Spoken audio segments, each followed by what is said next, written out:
We are back and better than ever. Welcome to the Enhancement Talent Podcast, wherever you may be and however you may be listening. We appreciate you stopping by. I am your host, Brock.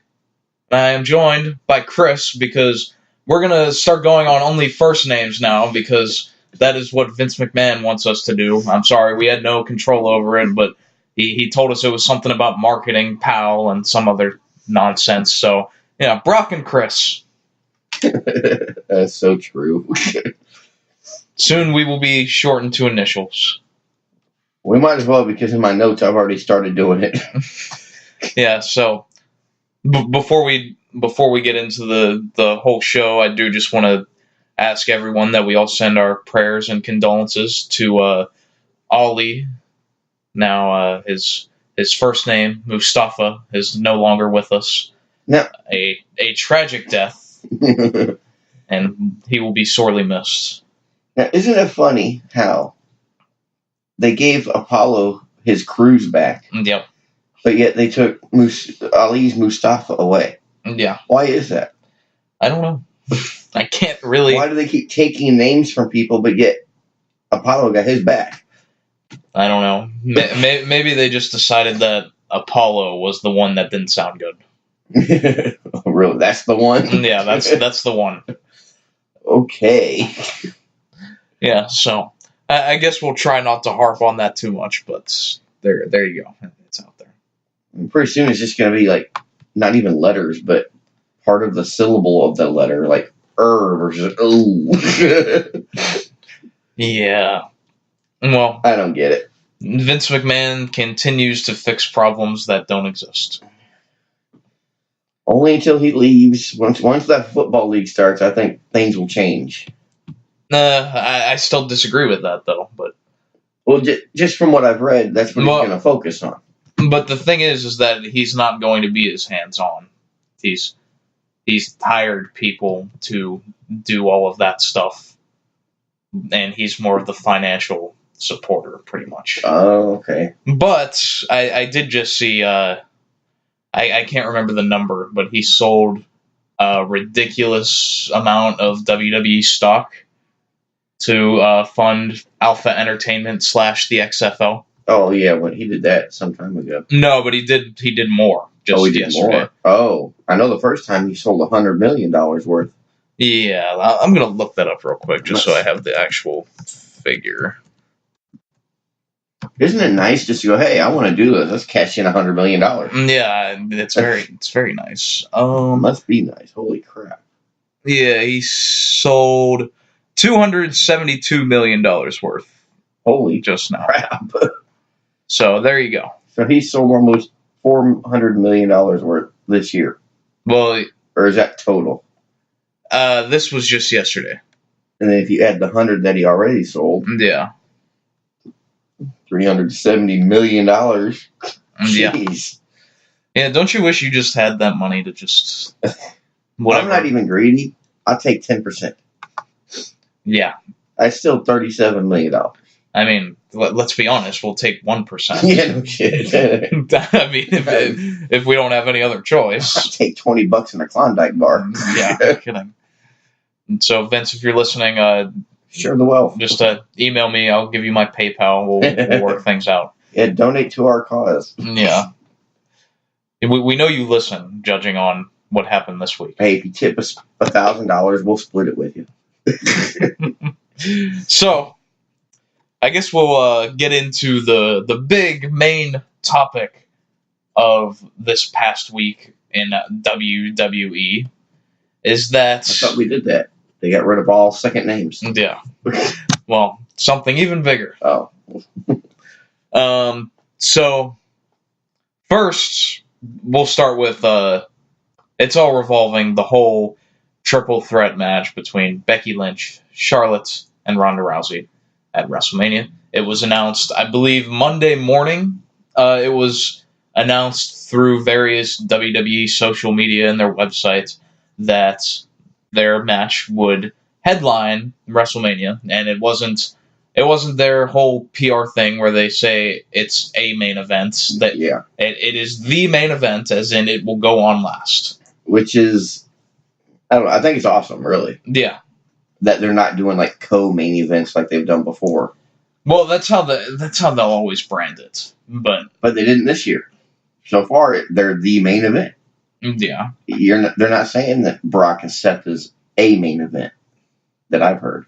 Yeah, not as much. I can't recall it. Yeah. I mean, granted, there's barely been any build to that feud at all. Well, you can't when half the people don't show.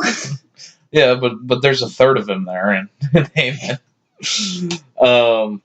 yeah. So on that Monday, it was announced that it would main event the show.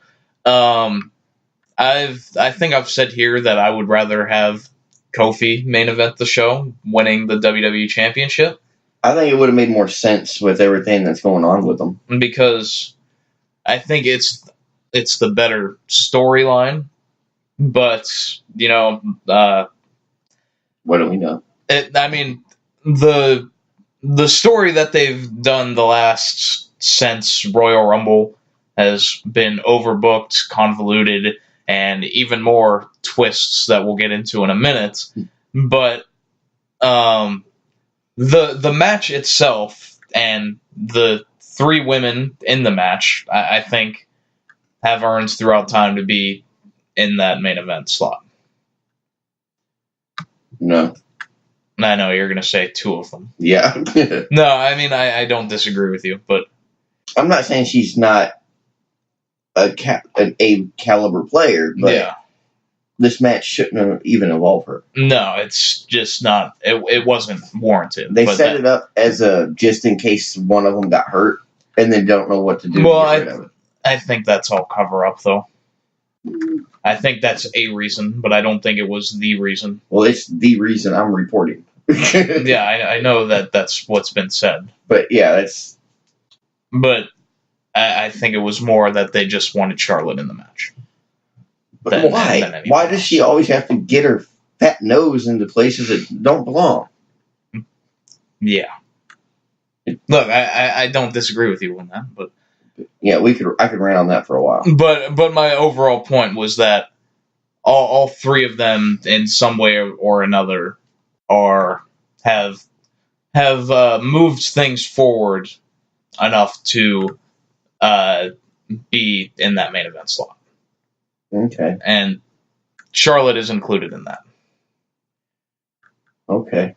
I mean, there are more that you could go into that have also warranted. Well, yeah.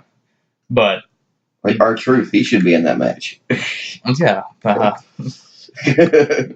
when he won Mixed Match Challenge, did that help move things in that direction?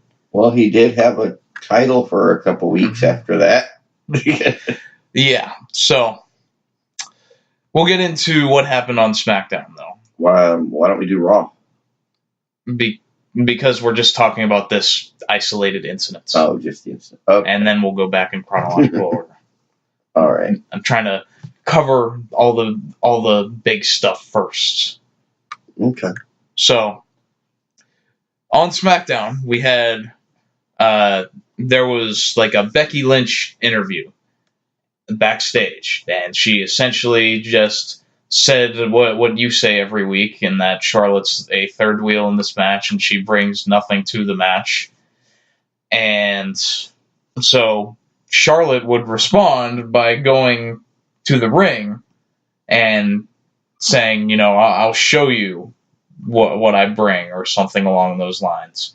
And so then Asuka came out, and this was confusing at first, because I was like, okay, she's going to have a match with Asuka. And then they get to the ring, and they do the ring announcement. Greg Hamilton says that this match is for the SmackDown Women's Championship. Unannounced, out of nowhere. And it's sad, because they're telling me that Asuka doesn't even deserve to be on the pre-show. Yeah. Well, she'll be in the Battle Royal. But I mean, come on, she could have at least had a quick match against Mandy Rose or Sonya Deville for the title on the pre-show. Yeah, so... And Charlotte beat Asuka clean with the figure eights in what was a really good match. It was pretty good. And just a lot of reversals. Yeah, it wasn't... They had the match at WrestleMania last year that I'm still going to uphold. It was probably the best women's match at Mania. Probably. Or one of. If not that, you can go to the top three. Yeah, the triple threat with Sasha, Becky, and Charlotte at 32 was a good one. Yeah. But I would put that above this. And this one was a good sequel to it. They even did the spot I believe they did in the WrestleMania match last year, the Spanish Fly. Mm-hmm. Your favorite move. Yes. Even though the way they did it was Asuka was on the second rope and Charlotte was on the top rope. Which didn't make sense. So it made me think, like, wouldn't that hurt Charlotte more? Yeah, wouldn't Charlotte want to be on the middle rope since she's so much taller than Asuka? Yeah. I'm pretty sure when they did it at Mania, they were both on the top rope, though, and it looked awesome. Oh, yeah.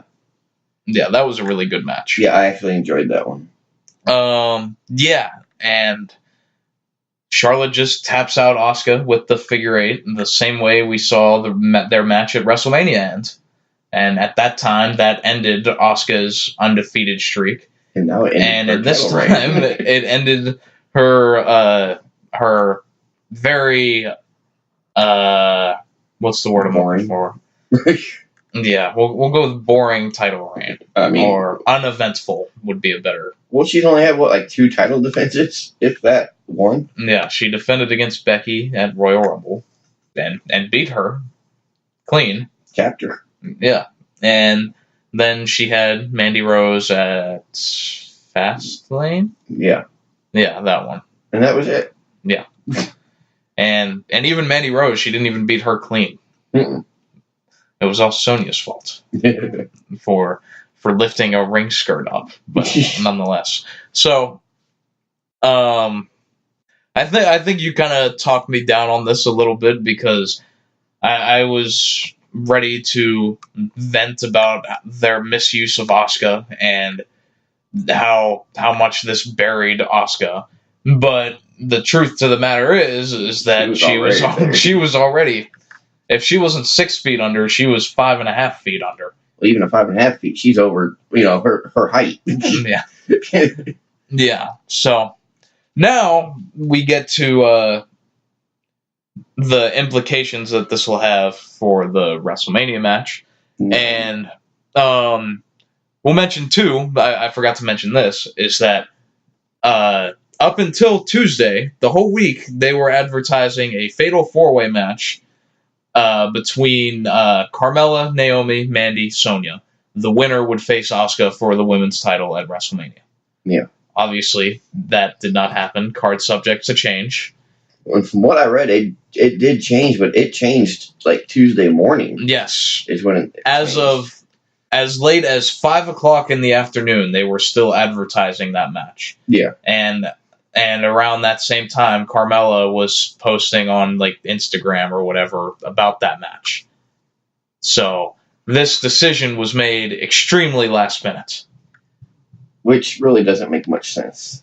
I mean, it really doesn't. So what they're going with is screw anybody that, isn't the typical Vince McMahon star. Yeah, you could go there, but what I took it as is that they need more titles in the triple threat match because it's already getting such. I think the main thing that probably prompted them to do this was the publicity that them announcing that this would main event the show. I think all of that mainstream attention wanted them to make that match seem even bigger with 2 champions being in the match. Which really I don't know, it doesn't really matter. No. Not to us, at least. Well, I mean, this match, I don't... This match is based on the Raw women's title. Yeah. Everything that we've seen for the past 5 months has been about the Raw women's title. Yeah. Nothing about SmackDown. And now all of a sudden the SmackDown women's title is going to be in the picture. Yeah. It makes no damn sense. Yeah. So, I don't even know where to go on from there, to be honest. But I do. The start of Raw. Yeah. So, yeah. I mean, Charlotte is going to be the SmackDown Women's Champion going into this main event. And coming out. And more than likely. So what happens if Rousey pins Charlotte? Then does she have the Raw and SmackDown Women's title? Well, that's what I want to talk about. Are we going to have a unified women's title? That's what I want to talk about. So there's a few different routes they can go. They can make the match for both titles and the winner unifies them. Hope not. Hopefully not. They could, as Meltzer is reporting right now, the plan is that, and I have to pause for a second because it's confusing to even explain, that both titles would be on the line, but whoever pins the champion would win that respective title. So stupid. So that if Becky pinned Charlotte, she would win the SmackDown Women's title. Yeah. If Charlotte pinned Ronda, then she would get both of the titles. Stupid. And that is far too convoluted. But what I hope that they do is my option of just remaining it for the Raw Women's title. And they need to. I mean, you got to look. This is going to be the last match of an 8-hour pay-per-view. Yeah. You can't have too much shit going on when you've got people sitting there for 8+ hours and they're trying to get the hell out. They paid hundreds, if not thousands of dollars for their tickets. Yeah. And they're sitting there for the majority of a day, if you want to count pre-show and from when the doors open. Yeah. You don't need to add more confusing crap to the very end of the night. Just leave it how it is. It could have been so simple. Yeah, if we were in charge. Like, even adding Charlotte to the match, if it was made simpler and the story remains that more simple and less overbooked, then I wouldn't be as upset with it. So we put Charlotte as a special guest referee. Yeah, but what's the point of that? Why not? At least she ain't in the match. Yeah. I don't know. But, yeah. So, that's where we stand here. Hopefully, what I think they want to do is that if they remained the match the way it was, and I don't know if they were going to move both Becky and Charlotte to Raw permanently, but what I see coming out of this is that Becky wins the Raw Women's title, and Charlotte keeps the SmackDown Women's title, and they separate the two, and Charlotte can be the head of SmackDown's women's division, because if you take both of them away, then really what women's division does SmackDown have? Well, they don't. That's why Asuka had to drop her title. Yeah. She was a placeholder. She was the champion of nothing, because there was no women's division. Yeah. And how long has it been since Becky's actually been on Raw? On SmackDown, you mean? No, on Raw. As full-time. Not just a one-off. Well, but since the brand split.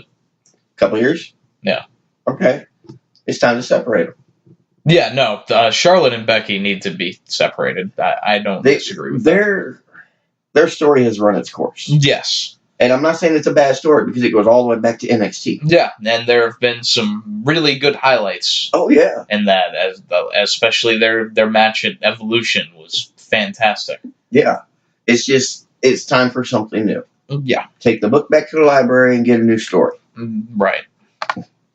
And, and Becky can have more fresh sort of feuds with people on Raw. Well, you also look, the shake-up's going to be happening the week after Raw, or is it the night after? It's whatever they want to do. I think it's like the week after, because usually the night after they start closing everything out from WrestleMania. Yeah.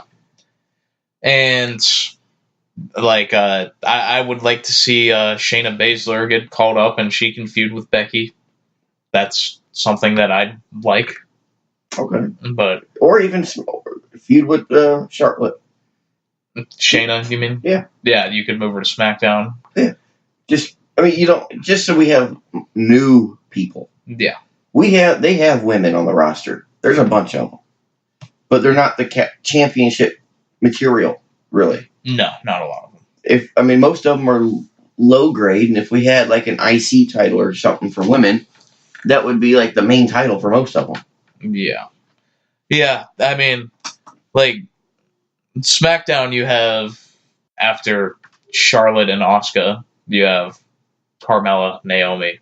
Yeah, and nothing against Naomi or Carmella. They're both previous champions. Yeah. But, Naomi would be better than Carmella. Yeah, and then, like, I'm trying to think of the depth even on Raw. There aren't a lot of serious contenders there either. Well, no, they took them all and formed tag teams. Yeah, exactly. Like, who do you have? Like, Ruby Riott could have been, but they've squashed her into oblivion. Yeah. And, you have Natalya, who... Oh, they have squashed her so much, if you look at the graphic for next week's match, Ruby Riott's not even at first for the Riott squad. Liv Morgan's first. Mm. Ruby's in the background. I didn't even notice that. Yeah, they squashed the hell out of her. Yeah. So much they changed the graphic. Yeah. But I guess we've talked about this enough, right? Yeah, I think so. All right. So let's. Are you guys bored yet? let's talk about it some more, because Raw opens. Yeah. With Ronda making her entrance. But I liked how this show opened straight to a match. Yeah, in practice. Well, yeah. But what happened with that match is a different story. Well, yeah, but I didn't have to see a 20-minute promo of something from somebody that I don't care about, or about something I don't care about, or just about anything. Yeah. You start a wrestling show with wrestling. But there was something before it. Was it? Yes. Because Ronda comes out, and we're shown that there will be a Beat the Clock challenge with everyone in the triple threat match against the Riott Squad. Really? And the Riott Squad? Yeah. So each member of the triple threat has a singles match with one member. That's like somebody from the NFL going against a Pee-wee football league. Yeah. So unless you're the Bears, they'd still lose. Yeah. But why or what is on the line here?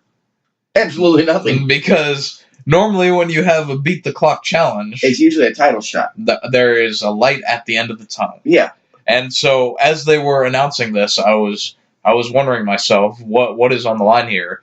And literally right after I had that thought, Corey Graves says, "Momentum is on the line." Who cares? Why can't you just have them in matches? Why do they have to be Beat the Clock? That way they're quick. Yeah, that's true. But all three matches took what, 8 minutes? All three the time to beat was 1:25. Well, I was just thinking that in between the matches, maybe 8 minutes at most. Yeah.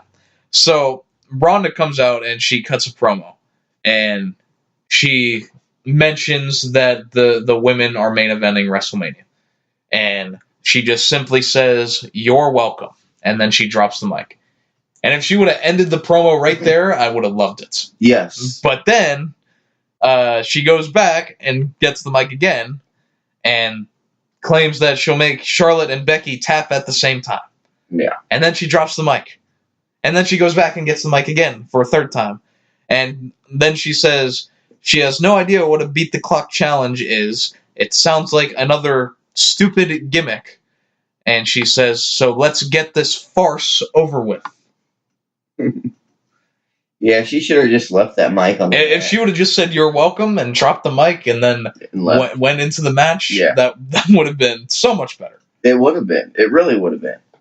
But there was one thing I liked about the ending, but I'll get to the ending of her promo.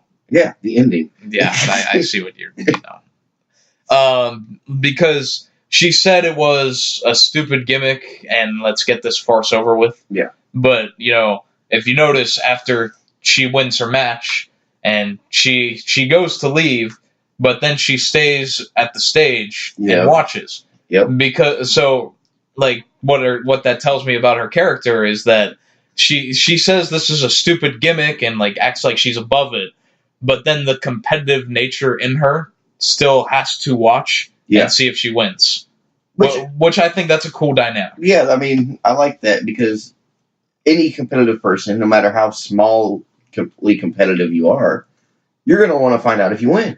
Yeah. It don't matter. I mean, like, that's like 8-year-old kid, like, sort of thing. Like, oh, this is stupid, but I want to win. I mean, this isn't like, Little League nowadays where everybody gets a participation trophy. You got to see if you win or not. Yeah. So, then Charlotte comes out and she cuts her own promo. Becky interrupted first and cut a promo, and then Charlotte came out and cut a promo. I did not note anything from either. No. So Ronda starts this Beat the Clock challenge against Sarah Logan. And this went 1 minute and 25 seconds. Oh, I was right. I put 1 minute 25, I wasn't sure. Yeah, so it went 1 minute 25. About 1 minute and 10 was Sarah Logan running around the ring away from Ronda. Which I really thought was, okay, it's a Beat the Clock challenge. That's what you're supposed to do. Yeah, that's what she should do. That's what the heels usually do to the faces. Yes. Well, in this case, the heel doing it to the heel. Yeah. But when was the last time we saw a Beat the Clock challenge? Been a while. A long time, I feel like. It's really been a while. Yeah. I actually enjoyed, even though it was so short, I actually enjoyed the set of matches. Yeah. And Riot Squad, I mean, the idea of it, I didn't mind. Yeah. I would have liked more if they would have strung it out throughout the nights and, like, had the time at, like, 9 minutes or 7 minutes. Yeah. Not, a minute. How am I going to beat you in 1 minute and 25 seconds? Yeah. Yeah. So, I agree. It should have been longer matches and just spread out throughout the night. Yeah. So then immediately after, Charlotte has her match with Ruby Riott. Now, why is that? Why is Charlotte going against Ruby Riott? That's what I was thinking too. Is like, isn't that a bit unfair for Charlotte that she has to go against like the best one? Well, I'm just thinking, Rousey's the champion. The leader of the Riot Squad should go against the champion, and then their lackey should go against the rest of them. Yeah, maybe. I mean, that's just how I see it. Because Ruby Riott's always been the mouth of the group, the face of the group, the name of the damn group. Yeah, exactly. So why is she facing Charlotte?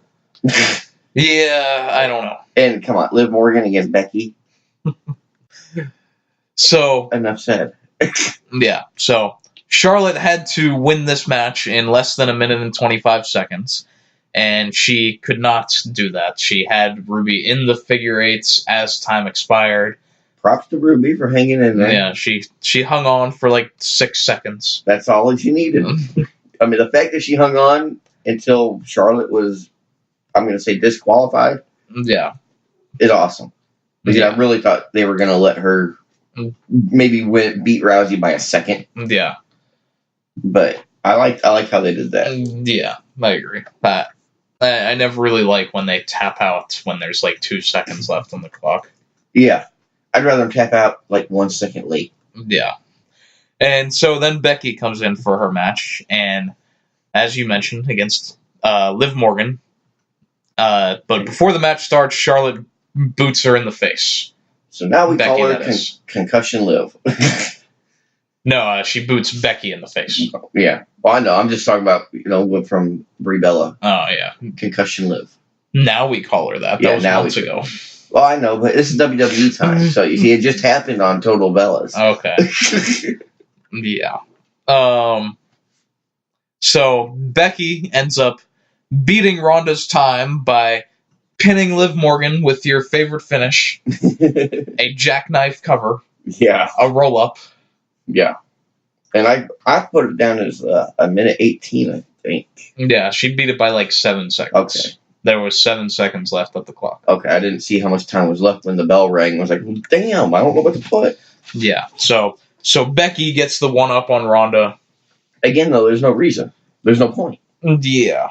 Great, you just wasted 10, 15 minutes of our time for something that's pointless. Yeah. Yeah, I mean, I wouldn't have... I already said it, but I would have liked it better if they just spread the matches out throughout the night. Yeah. And I don't think that the beat the clock was really needed. But, well, there's no point. I mean, the winner gets nothing. Yeah. So what's the point of a beat the clock challenge if you're not beating the clock for anything? Yeah, so you could have had them just have singles matches. So me, I just would have, okay, bell rang, okay, I'm going back to the locker room. Who cares? I mean, I'm not losing nothing, not winning nothing. Yeah. So after that, we had Finn Balor versus Bobby Lashley. It's just Balor versus Lashley. Yeah, but well, we had the extraordinary man who does extraordinary things versus the Almighty and Lio Rush. Wait, what? Almighty. I'll tell you later. Okay. Well, now I'm going to have to edit that out. Man, they don't. Yeah, the Almighty, Bobby Lashley. And supposedly Lio Rush. But along with the Singh brothers. And, well, we haven't gotten there yet. No, hurry up. If Finn wins, he gets a title match against Lashley at WrestleMania. And so Lio Rush comes out and says he's not medically cleared. So they got Jinder Mahal to replace him. Why isn't he medically cleared? I didn't see anything wrong with him. Whoever beat him up last week, Braun Strowman or something. Well, yeah, but if he's not medically cleared, I mean, he was sure looking fine on the ramp and outside the ring. Well, I'm sure he's hurting on the inside. On the inside. Yeah. So Jinder Mahal, the best tag team partner there is. And so Finn essentially has to go like 5-on-1 here. That's what I put too. Because you have Lashley, Jinder, the Singhs, and Lio Rush all on the outside. And this match didn't go long, but it was pretty good. I liked that. I liked Finn overcoming all of these obstacles, though. Well, did you think it was going to go any other way? No, but I just liked the way they did it. Yeah. With, like, all 5 of them being in the way. Yeah. But, yeah, like... It was pretty good. It was a good little match. Yeah, it was okay for what it was. And the winner got something this time. Yeah. And so, Finn pins Jinder with a coup de grace, and then Bobby beats up Jinder in the Singhs afterwards in frustration. Yeah.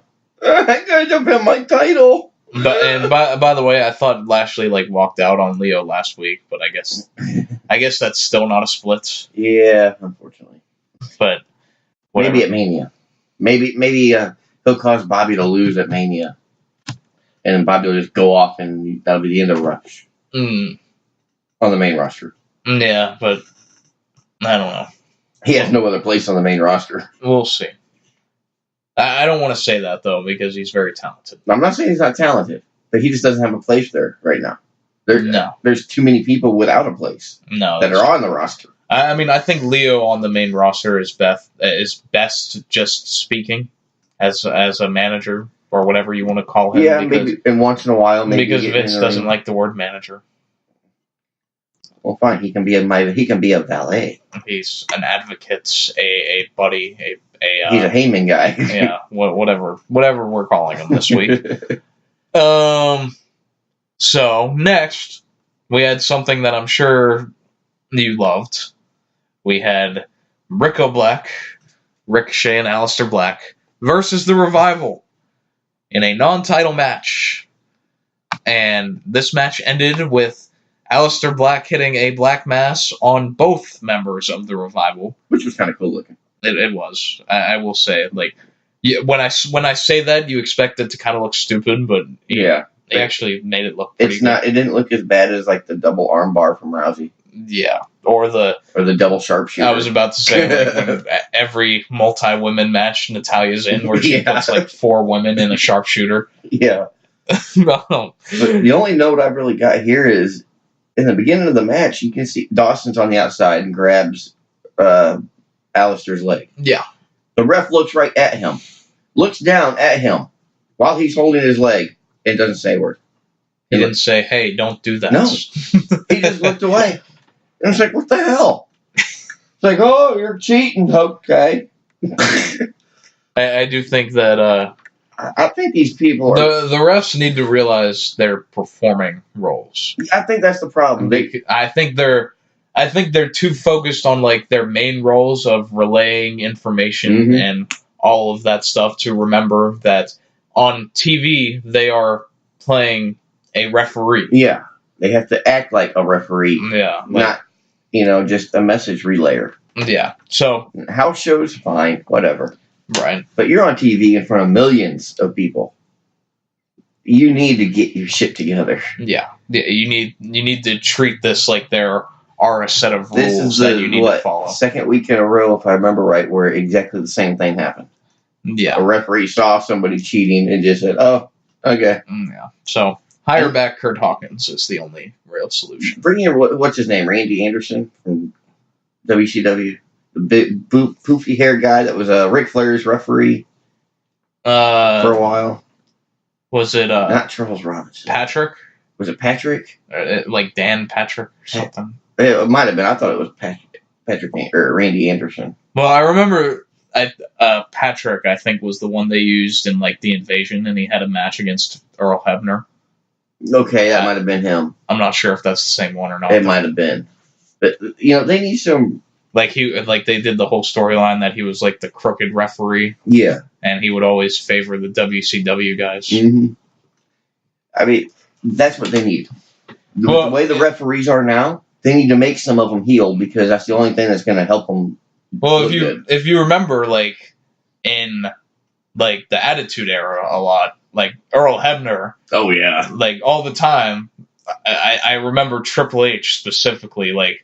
He would do something trying to cheat, and like there was one point where like Triple H even like pushed Hebner, and then Hebner just like pushed him right back, and he's just like pointing at the logo, going, "I'm the official. You listen to me," and he's just going on and off and. I missed that. And Triple H is just like, "Oh shit, damn." Yeah, like people grab the ropes, and back in my day, the referees would kick your hand off the rope. They would literally kick the hell out of your hand off the rope. Mm-hmm. Now it's just, you got to let go of the rope. Please. Please let go of the rope.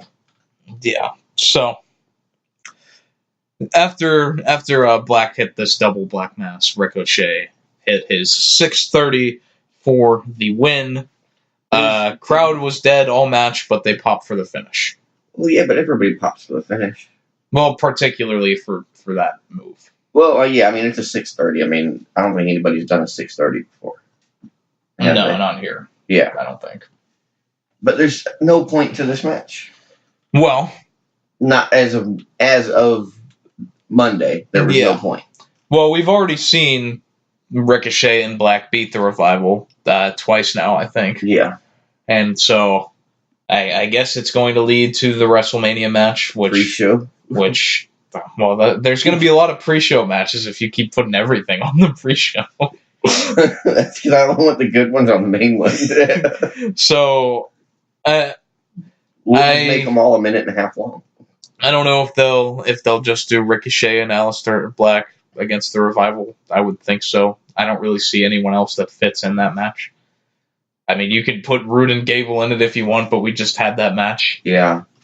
And honestly, the Revival's on such a downslope. Well, they've lost every match. Yeah. Except the championship match at Fastlane. I mean, honestly, I don't care who they go against because I'm just not invested. Yeah. You're showing me a loser team every week, and you want me to get behind them as a champion? Yeah. No. So, find Braun and what's his name from last year? Jonathan? Nicholas. Find him, bring him back, and there you go, new champ. Well, I think they're going to have Ricochet and Black beat them at Mania. More than I'm okay with that, because I'm actually entertained by Black and Ricochet. Yeah. Not that the Revival's bad. I mean, they do have their moments where I'm entertained. But maybe it's just the fast-paced action of it that I like. Yeah. I mean, a couple weeks ago, you were very negative on Ricochet and Black. I still have my reservations.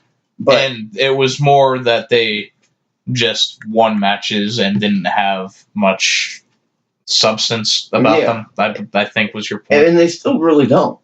I mean, they're just getting put into matches, and that's it. There's no story. Yeah, we really still have no idea who Aleister Black and Ricochet are. No, for all I know, there's some mass murderer. Yeah, so... I mean, you don't know. We don't have a backstory. I mean, and when I say that, I mean, like, when I say we, I mean the main audience that we're appealing to, as in the WWE, because obviously the diehards and all those that watch NXT know Aleister Black and Ricochet, but that does not appeal. That does not translate to the main audience. No, the majority of the audience doesn't watch NXT. You have to reintroduce them. Yeah, like that Jay-Z song. And they did not do that. No. In fact, they did not do that to anybody that they've called up, really. No. Except Lacey Evans, which we didn't see. Yeah, Lacey Evans was not on either show this week. So they must be saving her next entrance for Mania. Maybe she sprained her ankle going down the ramp. That'd be tragic. So we have Drew McIntyre out next. And he wants an answer to his challenge last week to Roman for a match at WrestleMania. Roman comes out. He accepts. No. Yeah, believe it or not. And he tells Drew not to run his mouth about his wife and kids again before punching Drew in the face. And he beats down on Drew outside the ring and he throws him back in. But Drew sneaks in a low blow. Yeah. Followed by a Claymore. Which Renee was furious about. You could tell by her inflection of, oh! Yeah. I actually like her on commentary because it's so funny. Like in an ironic way? Yeah. Okay, I see what you mean then. Because I was about to say that I think she needs to just be pulled from commentary. I mean, she did awesome like that first week that she did it. Or second week. She did one of those weeks I think it was just that it was new. Yeah, it might just be the shiny new factor. Yeah. But now... Her shininess is gone. All she does, and I'm hardly exaggerating, all she does is say, oh, did you see that? Oh my God. Yeah, no, that's pretty much all she does. There's no substance to her words. But honestly, you can say that about most of the other commentators. Yeah. You know? Well... Tom Phillips. I think, Tom Phillips is like white noise. But still, I mean, it's the same thing. I think that it would be much better if we just had Cole and Graves, and that's it. On both shows? No, just on Raw. Just on Raw. Just have Cole and Graves call the show themselves. We don't need a three-man booth. We really don't. You need a heel and a face. It makes it too difficult for each person to be unique and get their own stuff in. But with the women's revolution, or evolution, or whatever the hell you want to call it this week, you have to have a female somewhere. Yeah, Renee is more or less there because she is female. Unfortunately. And that's, I love Renee in like the pre-show environment and the talking smack and those sort of post-show sort of things. I wish they still did those. But I don't know if it's that she's too heavily produced, or if it's just that she's not good on commentary. Because, Renee, I don't think that, I don't think that she sees wrestling the way that she needs to be on commentary for it. No. Because Renee is like that, very much like a sportscaster. And I think that's even what she was doing before she was hired by WWE.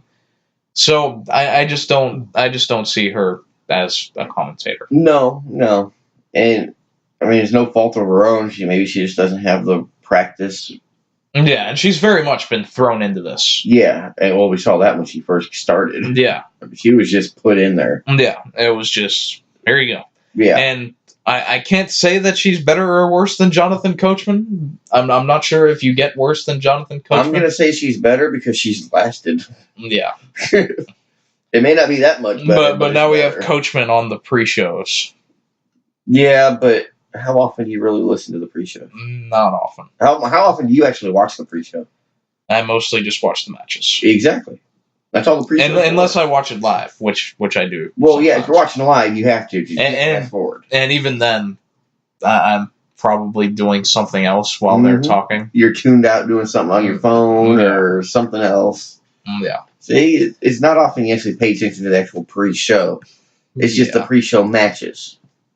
I mean, I do remember, like the one thing that killed Coachman for like everyone was in that match with Nia Jax and Ronda Rousey. You remember the call he had in that match? No. And I think this is probably why, or at least part of why he's not on commentary anymore, was that Nia Jax has Ronda in a bear hug, and Coachman says, well, this is actually a great strategy for Ronda because it gives her time to rest. What? You don't remember that? No. And Graves freaked out on him. And like Cole and Graves are both just like, how does she have time to rest? She's having the life squeezed out of her. And but Coach just broke kayfabe completely and was just like, oh well, she's just resting. Oh my god. Yeah, that's probably why we don't see Coach no more. Yeah. So there you go. Wow. Sidebar over. Yeah, so Drew laid out Roman. That's a match for Mania. Yeah. Cool. Which confirms my theory, though. I'm pretty sure that a couple weeks ago I said that Drew is only being built up to be fed to Roman. And he is. And we can see if I will be wrong on that, because... But you never know. They might throw a swerve ball at us. Well, I think Roman will certainly win. But how? But I think it's more about what they actually do with Drew after that. Yeah. If they just built him up to have the one match. I hope not. Because he's like the top. He could be the top heel of the company. Yeah. Not just Raw, but of the company. But they've positioned him since he's came back. He's been someone else's lackey. Yeah. From Ziggler to Corbin and Braun and that whole thing. Yep. He's just never been able to stand on his own.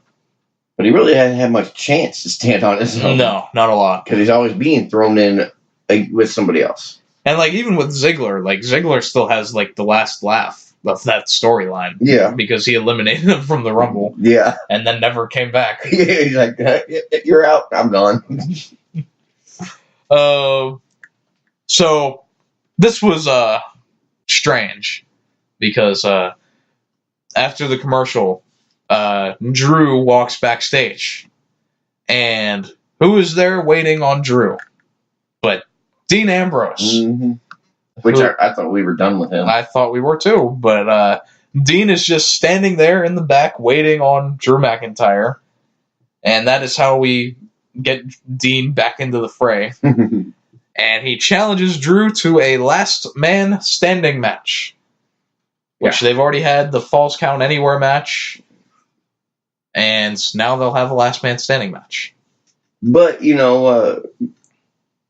Drew did give a little props to Dean, just by, I don't even know how you're still I don't know how you're here right now. I mean, and to be honest, I know it's all scripted, but that looked pretty rough last week. 2 weeks ago. 2 weeks ago. It looked pretty rough. Yeah. I mean, my neck still hurts from watching it. Yeah, the guardrail Claymore. Yeah. It was a cool looking spot. Yeah, just the way they did it was perfect. Yeah. And honestly, they should have let that be the end of Ambrose. Well, the thing is, like, and I don't remember if I said it when we reviewed that, but I didn't like that they did that spots and then Dean got back up and then he hit him with another Claymore. Yeah, that made no sense either. I felt like that should have been the lasting image. Yeah, because, I mean, that's what you want to see. You don't want to see, oh, what an awesome move. Yeah, he won the match. And, oh, Dean's down. And, oh, wait, here he comes. Yeah, now he's give him a kick to the head. It'll be all right. It would have just been a better visual for people if, the last thing you see is EMT is working on Ambrose. Yeah. After that guardrail kick. Yeah. So after this, we had Sasha Banks. Boss time. Yes, it's boss time. I didn't actually note him saying that this time. I'm sure he did. He did, but I didn't make note of it. But did we not just have Sasha versus Natalya last week, or am I imagining things? I'm pretty sure it was Sasha versus Natalya. Yes. Okay. And just like And so there's nothing behind it. Yeah, so this match was actually off to a good start too. Like I thought this was a cool match. There was some nice back and forth. Natty did like the whole like Sasha's in a seated position and she stomps on the back of her head and like Sasha trips her and then pulls her into a bank statement. Which that was nice because I don't think I've ever seen anybody trip her. Yeah, when she does that. Yeah, and she's been doing that for a while. Yeah, so, I mean, it was just a nice little ankle grab. Yeah. So now, and then amidst this back and forth, hold on, we got to pause right there, real quick. Last week, I think it was SmackDown, where Phillips didn't know who was in the ring. Yeah. Cole did the same thing today. Actually, he does it twice on Monday Night Raw. Right. He said does he call Natty Beth? Yeah, he said Beth Phoenix had the sharpshooter locked in on Banks. Yes, I remember that. And like Corey Graves has the most subtle way of correcting him because he just goes, "Yeah, Natalya really has that stitched in there." Again, Graves has to come in for the save. Yeah, and he does it again later too, which I'll bring up. I don't like to rag on that though because doing the play-by-play commentary has to be such a difficult job and your brain is on so many different things. But at his experience, Michael Cole's years of experience, I would expect more. Right, and it should be that he corrects himself. Really. Yeah, don't sit there and say something and just leave it like we're stupid. Yeah. We're not stupid. We catch stuff. We have DVR. Yeah. But I've never sat in that chair and had Vince McMahon screaming in my ear for 3 hours. But I don't know how much he would really be talking to Cole compared to the other two. You know, is he talking to Cole more, less? Well, Cole is the one that... He's like the main one. Yeah, he's the one that's controlling where everything is going. So I would imagine, and I'm pretty sure that anything that they say goes to all three of them. That's what I'm thinking. But I don't know that. I mean, did somebody say, well, Beth Phoenix has the sharpshooter, and he just repeated it? I'm just saying, my defense for it was just that there's so many things that your mind is on, like what we're doing next and what I have to kick to here. And I get that, but if you're on TV and you're commentating, you need to commentate correctly. I mean, you can't tell me the wrong person is in the ring. Yeah. Especially twice in one night. Okay. 3 times in a week. Yeah, I mean, not just by Cole, but total. It happens a fair amount. But, I mean, it's more noticeable lately. Yeah, maybe. I'm not sure. At least to me. It just seems like I'm noticing it more and more. I mean, like, I just notice it and then brush it off. So, it doesn't stick with me as much. The millions of dollars they're making, they need to tell me who the hell's in the ring. So... Nia Jax and Tamina interfere the same way they did last week. Didn't we just see that last week? Yeah. But we were not watching a rerun. They take out Bayley and Banks, but then Beth Phoenix actually ends up taking out both Nia and Tamina by herself. She knocks Nia out of the ring and then hits Tamina with a Glam Slam. Used to be the implant buster. Was that what she called it, though? Yep, back in her day. Yeah, it used to be the implant buster. But is the Glam Slam a new name for that move, or was it, or what? Did they have that before? No, they named that after the era change, after the Attitude Era change. So they got John Cena had to get rid of the FU and STFU. Okay. So the same thing with that. She had to change the name of an implant buster to the Glam Slam. I didn't know that was the name. Yep. Okay. I used to love that name, the Implant Buster. It was just so cool. It was like, right, yeah, okay. It's very acknowledging. It is. And it makes you wonder, is it ever going to happen? Well, I guess it would have been if Charlotte was in the match. Yeah, that's true. So after this, I did want to say that, they had the Heart Foundation video package. I noted it here. And I liked that they had Natalya in the ring after the video package was over. It is a shame that the Anvil couldn't be here to be inducted. Yeah. Because, he just died, so many months ago. Mm-hmm. It is a shame that he couldn't be here. I think right at the New Year-ish. It was later than that, wasn't it? I don't remember. But who knows? But not that long ago. Yeah, a few months ago. Yeah, just a shame that he couldn't be there. At least to see that, he was being inducted. Yeah. But, Brett will be there. Yeah. Which is cool, him and his long gray hair. Yeah, we'll see. We'll see if he has anything to complain about this time. The New Jersey screw job. Old bitter Brett. No, I love Brett. But I guess I'll mention here, though, that the WrestleVotes Twitter account, which has been known for breaking a lot of stories, like they've correctly named most of the Hall of Fame before it happens. And wow. So if they're to be believed, the last one should be Brutus the Barber Beefcake. Okay. And we already know it was, I don't remember if it was reported or if he said it himself, that Hulk Hogan will be in town for WrestleMania weekend. So he'll induct Brutus. Yeah, easy. That's what I'm thinking.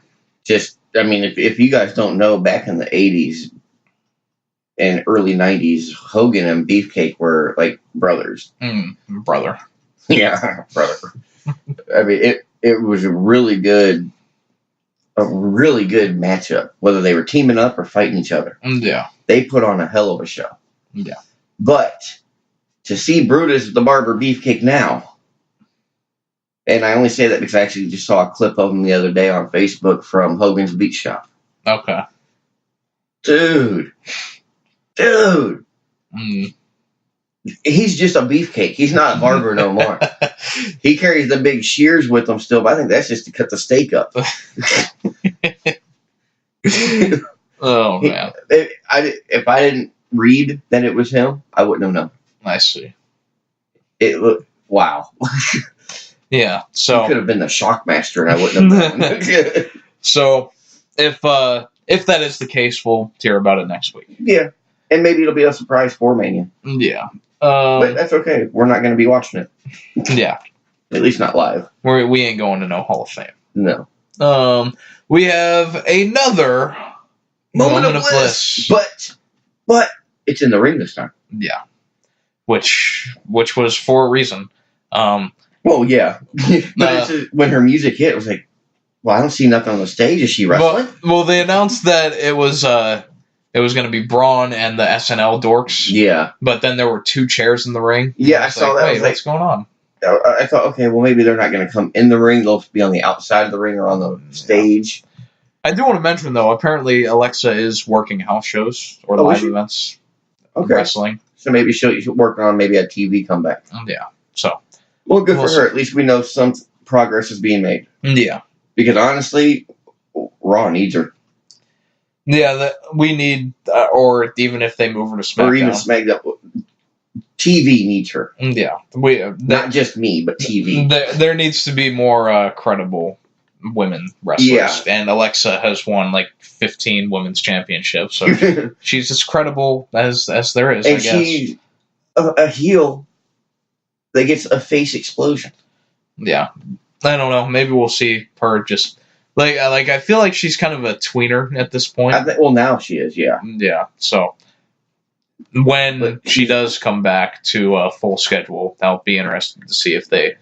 Yeah, because right now she's cold just because she's been out for months. Yeah. Nothing. But she's still been involved. But yeah, exactly. She's been involved. She still makes her Moment of Bliss. Which is the worst talk show in WWE history. Except for the fact that she's on it. Yeah. If it wasn't for that, you're right, it would be. Well, what show is worse? What talk show has ever been worse than Moment of Bliss? Oh, well, how far back do you want to go? Anywhere. Honestly, I didn't really care for Truth TV. Well, I did, but they ended it. But, really, what did they really do on Truth TV? They danced. That's it. Truth. And bickered. Truth did some funny comedic stuff. Yeah, but nothing like, an actual, what is it, the KO show? Yeah. Or Moment of Bliss, or the Mrs. I would have liked if they kept doing it, just because it was a good mock of those shows. Well, especially with Miz TV and Truth TV, and they're on the same brand. Yeah. I think that would have been great because they could have had a battle of the show match. You know, the winner keeps the show. They did that though. I know, and Miz won. I didn't like that he won. Yeah, I hear you. Well, maybe now that Miz is a face, they can like merge together and have Truth and Miz TV. Mrs. Truth TV. But we've already seen that tag team. The Awesome Truth. Yeah. Yeah. So Alexa introduces Braun, and she introduces the Saturday Night Live dorks via satellite. Yeah. Were they live? I know they said they were, but you really think they were? If they were not, they would have had to have been so heavily scripted in the ring. Just because the way they stopped on screen. Yeah. So like Alexa and Braun could talk. Like I imagine that it was live. Like I remember people were saying like the same thing about the Batista segment they did last week, wondering if that was pre-taped or live. Yeah. It would be difficult to air something like that live and have a back and forth between someone on the screen and someone in the ring. True. And not have that be live. And I mean, so I don't know. And we all know, even though it says via satellite, the satellite's backstage. Well, it might not be in some cases. Well, not in every case, but I think in this case, that maybe not. I mean, they might not have just because they aren't wrestlers. They had no really business being in the arena, so maybe not. But like Batista, I think he was probably backstage. Probably. Where else are you gonna have makeup people? You're not going to send makeup people to do an interview. Yeah. I don't know. Like I feel like that one might have been pre-taped. Like, they might have just done that while he was there the week before. Yeah. Because they didn't want to pay him to come back. Because they just had, like, it was presented live, but all Michael Cole really did was ask a couple of questions. Mm-hmm. So they could have done that. Yeah.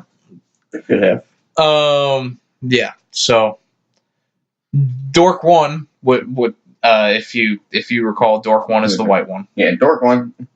Dork 1 asks for Braun to pay him back for the car that he destroyed. But it was a gift. Plus interest. Yeah. Plus interest. But it was a gift. Why do you have to pay somebody back for a gift? Because I guess Dork 1 was so offended that Braun destroyed the car. Well, why the hell would you get a 7-foot tall guy a Matchbox car? I mean, for real. I mean, he'd have to sit in the trunk just to drive it. I don't think it would have mattered what he sent him. Braun was going to destroy it anyway. Well, possibly, or more probably. Yeah. But still, why would you send a little rinky-dink sports car to some 7-foot, 350-pound guy? Yeah. Who is built like a solid brick house? Well, that same SNL Dork also claimed that Braun was 5'11" and 185 pounds. I thought that was kind of funny, though. Yeah. So, Braun instead challenges Dork 1 to enter the Andre the Giant Memorial Battle Royal. Yeah, because he wants to make it right. Yeah. And so, Dork 2 accepts on behalf of Dork 1. Which I thought was funny. And then Dork 1 volunteers Dork 2 to be in it as well. Yeah. And then Alexa Bliss, after Braun asked her to make it official, Alexa at first said that she couldn't do that. And then she said, "Oh, JK, no, I can." Yeah. Typical Bliss. But I don't understand how she has the authority to make this match. Because last week, she was put in charge to, kind of calm Braun down. She's the host. She's not the booker. Well, she told Braun to give her a week to make it right. Okay. So maybe she talked to the McMahons to be like, hey, we need to make it right. That's too much connecting dots. This is WWE. There ain't no too much. Yeah. So, as of right now, the only people that are announced for this Battle Royal are those three. Braun and the Dorks. Should be a quick match. If it's just those three. Pre-show. It's the pre-show. Yeah. I did like that Dork 2's like explanation of why he should enter the Battle Royal was just like, well, in these matches, sometimes you can like hide behind people and he might not have to face him, but if he finds us backstage, there ain't no maybe. Yeah, I thought that was pretty good. Yeah. So it actually got me laughing. Yeah. So, do you want to make the prediction that one of these guys will end up winning the Battle Royal? Would you be surprised? Can I slap you? I'm serious. Would you be surprised? Oh my! Would you be surprised if, I'd be if pissed. one of them won? I would be extremely pissed if one of them scrawny dorks decided to win. I'd be more pissed than the Bar was losing to Nicholas. Yeah. I mean, come on. I'm not ruling it out, though. Well, considering there's only 3 people in the match, you can't. Yeah. Whoever else. Primo has to get a payday. Well, yeah, because we did see him. Yeah. So, which is weird. I mean, he was on TV for the first time in like a year. And Sanity. Yeah. They're back from vacation. Yeah. Wherever the hell they went. Let the purge commence. They're like 8 months too late. Yeah. So that was this segment. We know that this angle will take place in the Battle Royal. But at least we know there's a comedy angle at WrestleMania. It's a shame that Braun Strowman is involved in it. It should be Truth. Yeah. It should be literally anyone else. Yeah. Well, I mean, Truth is such a funny guy. Yeah. And it doesn't even seem like he's trying to be. It's almost like he's so stupid he's funny. I'm not saying he is, but that's how it comes off. Right. Come on, he wanted to challenge Carmella for her title. Yeah. Which was funny. Mm-hmm. I think they should have done it. Why not? Equality. Women want equal rights. Defend your title against a man. That's a whole different story. Oh, well. We'll get into it next time. So, we have Baron Corbin versus Apollo Crews. Again, the second week in the row. Last week, Crews won with a roll-up, I think. Imagine that. And this time, Corbin wins with his finish. Yeah, at least it was a move and not a roll-up. Yeah, so. But come on, End of Days is pretty cool looking. I don't get what the point of having Crews win last week, though, was. What's the point of having Corbin win this week? What's the point of them going at it? Just for Corbin to win a match going into his program with Angle. Well, maybe Apollo needed to win a match before he goes into the Battle Royal. The Battle Royal that he hasn't declared yet. Yeah. And then you watch next week on Raw and SmackDown, the rest of the field's going to I'm going to the Battle Royal. I feel like they're not even going to announce anyone.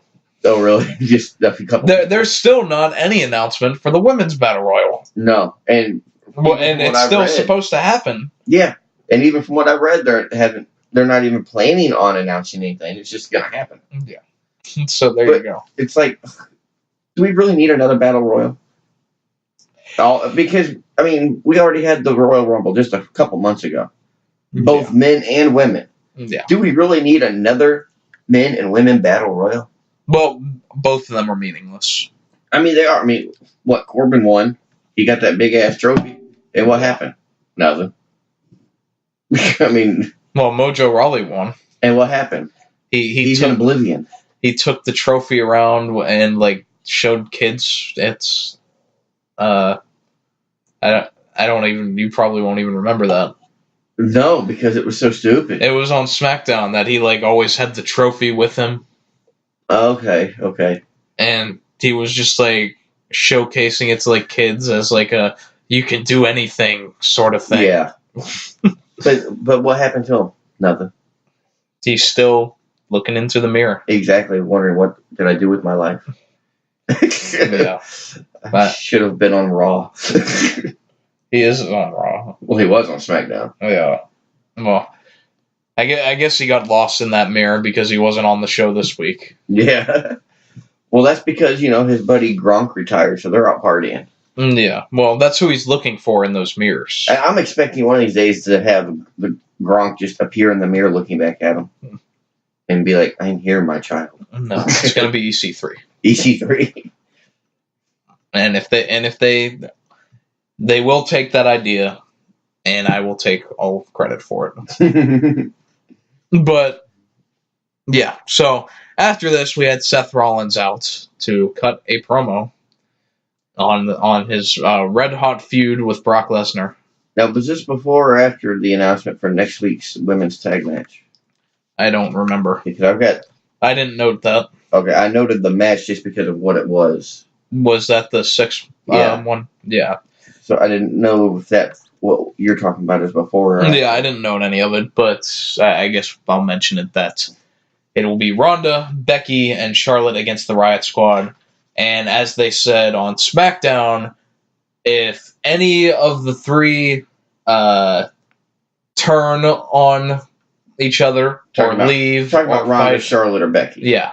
If any of them turn on each other or leave or fight each other, then they will forfeit their WrestleMania match. But does that mean, like, if one does it, everybody forfeits the match? I think or if whoever instigates it, if Charlotte I guess. starts it, Charlotte's out. Yeah. Okay. So now you can hope for that to happen. I am. But this is also the graphic that had Liv Morgan standing up front in front of Sarah and Ruby. Well, it's the Liv Squad. You only live once. Yeah, because there ain't no Riot no more. Yeah. Maybe when they first came out, it was fun, but now the Riot's over. Yeah. Well, maybe we need more like backstage clips of the Riot Squad cutting people's ties off and squirting condiments on Natalia's locker room door. Yeah. So Seth comes out. He cuts his promo. He says that the fate of this business rides on his match with Lesnar. I'm not going to say that it does, but I am going to agree to an extent that the fate of some people watching, because I've done some reading, and I'm not the only one tired of the title not being on Raw. No. I mean, 'cause a lot of the wrestlers themselves are tired of it. Because there's nothing to go for. Yeah. We've covered that 100 times. Too many.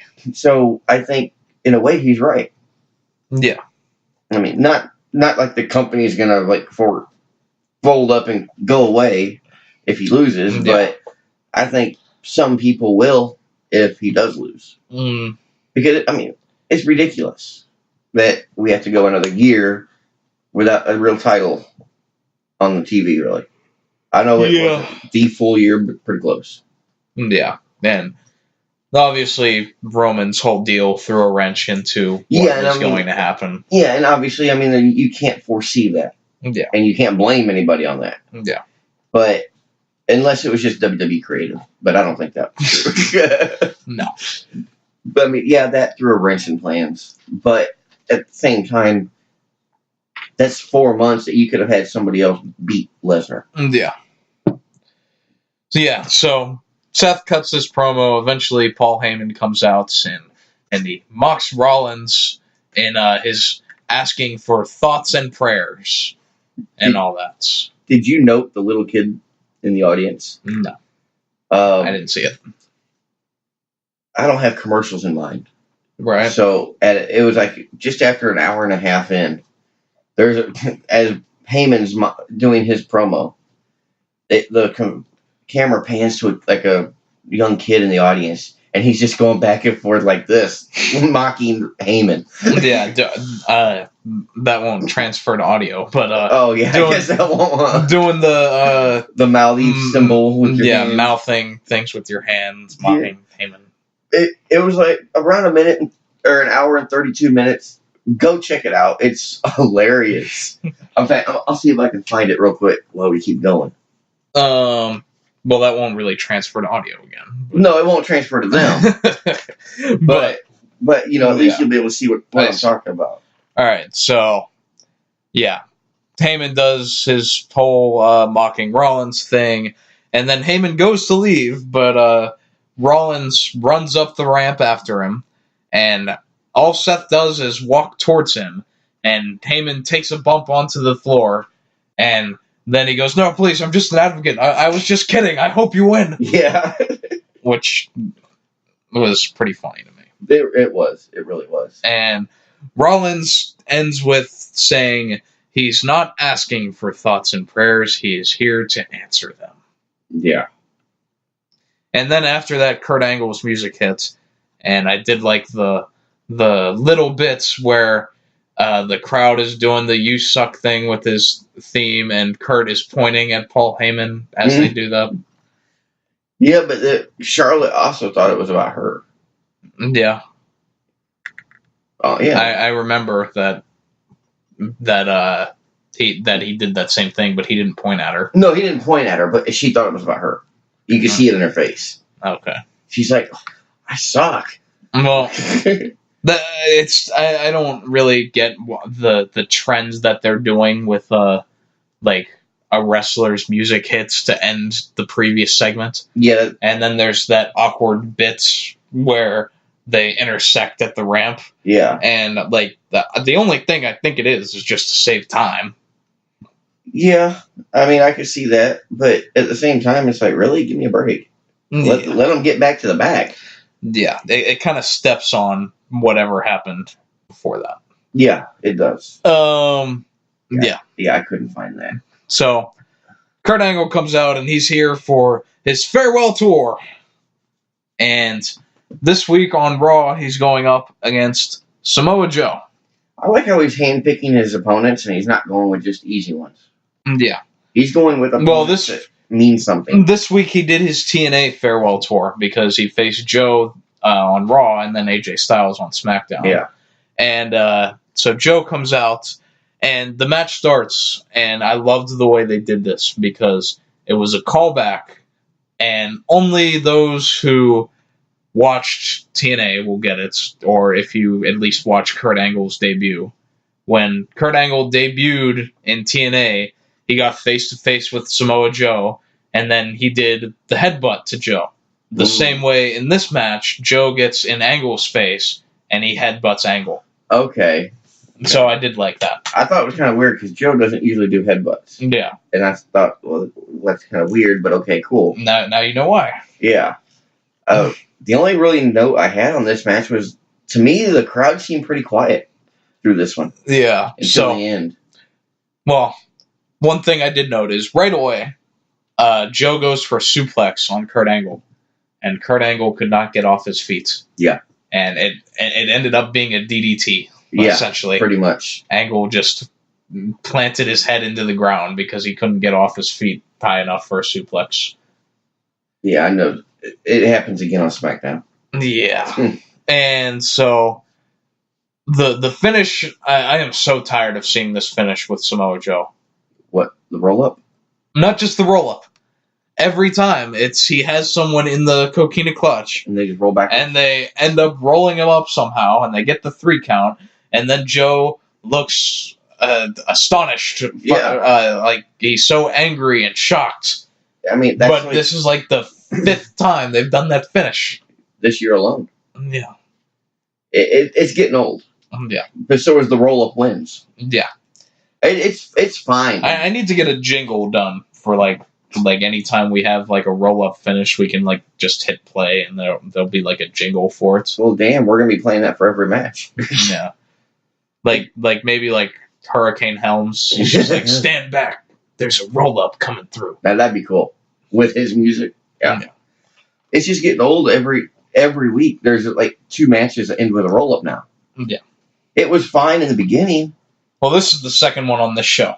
Yeah. Yeah. There's 2 just in this show. And I'm sure if I look at my notes for Tuesday, there's at least 1. Probably. We'll see when we get there. There's less matches, though. Yeah. But it's just getting old. That's like kicking out of a finisher. And let's not ignore that Kurt Angle...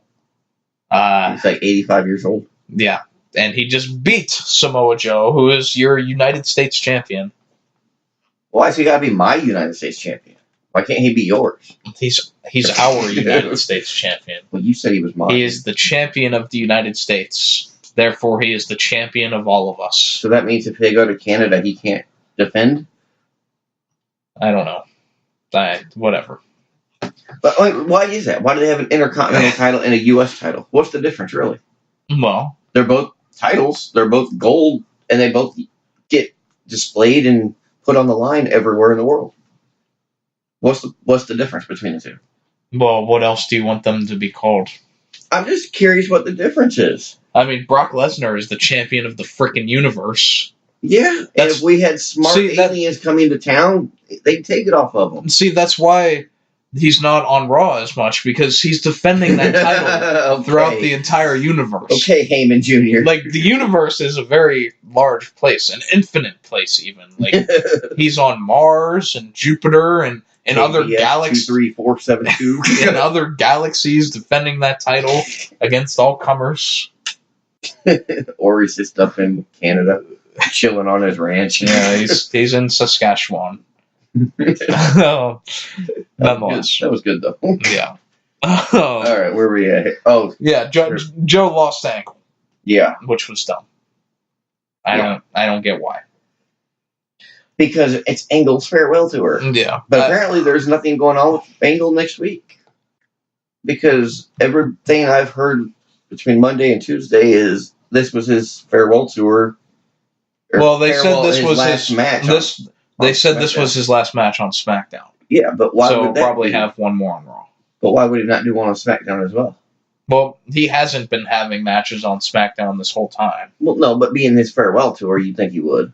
No, I think they set this up so he could have one more match on SmackDown just because that was a show he was on for a long time, and so he could have the match with AJ. I did like that match. We'll get into that, though. What match? Oh, never mind. No, I was being sarcastic. I know. But, yeah. Never mind. Yeah. I know not what you speaketh of. So, we have Triple H coming out. Yes, it's about time we get to this part. Yeah. So, a couple weeks ago I said when Triple H comes out in his leather jacket, that's when he means business. Yeah. And, you pointed out, like, when he's in the suit, he means business, I think. So, I came with a distinction. Okay. When Triple H comes out in a suit, he means business. But when he comes out in the leather jacket, he means business. There you go. He means business. Yeah. Shit's about to go down. I like that. Okay. So, Triple H announces that he received a letter from Batista's lawyer. And I'll admit, this whole thing was kind of boring until the end. Like, do you remember when Becky Lynch did that promo on SmackDown where she recapped everything that happened in the Ronda feud in like a sarcastic way? Mm-hmm. I kind of felt like that's what Triple H did here. Copy paste. Well, not the same, not like the same thing, but he had like the same sort of condescending sort of tone. To me, it took too long. Yeah, so he announced he received a letter from Batista's lawyer, which stated that he would not wrestle Triple H at Mania unless he agreed to one more stipulation. And Triple H struggles to find this envelope. He says it is buried in his pocket. Yeah. And one of the great tweets I saw this week was quoting that, Triple H saying it's buried in his pocket, and then the person saying it must be right next to Booker T. Oh, God. Damn. That was good. Yeah. So, Triple H finally gets it out, and after he says that he's doing the job to the letter, he even says, or the envelope, or whatever. Yeah. And, which I'm curious if he did that on purpose, or if he was actually having that much trouble finding that letter. I mean, if you look at the envelope, it kind of got bent up a little bit. Like, it kind of got stuck in the corner of his pocket. Well, that leather jacket is so tight on him that it's being squished into it. But if you've ever had a leather jacket, you know those inside pockets aren't very big. Mm. I mean, they might go deep. I've never had a leather jacket. Oh, really? No. They might go deep, but they're not that wide to get, especially with the size of his hands. I see. Yeah, it's a struggle. It's a big hand struggle. Okay, so maybe there was some legitimacy. Yeah, possibly. So Triple H quotes the letter, and he listens to us. Yes, I'm saying he stole it from us. Yeah. So the clip I posted on YouTube from the show a couple weeks ago. Yeah. Whenever they did the first promo. Yeah. So I guess 2-3 weeks ago. That Triple H and Batista reenacted the Spice Girl song when it was "Give me what I want, give me what I want." Yeah. And all that. And so Triple H, quoting this letter, it says, "Give me what I want, give me what I want. Well, tell me what you want, what you really, really want." Yeah. And then he hilariously says, and this goes on for pages and pages, and he's like throwing pages away as if he's reading it, and it just says that on each page, which did make me chuckle. And he finally gets to the point, and he states that the stipulation is for Triple H to put his career on the line against Batista. So if Batista wins, Triple H can never wrestle again. Well, there's no point in Batista winning anyway. This was his final match. Yeah. Supposedly. Again. So. Well, he never had like a final match before. But there's no reason for Triple H to lose.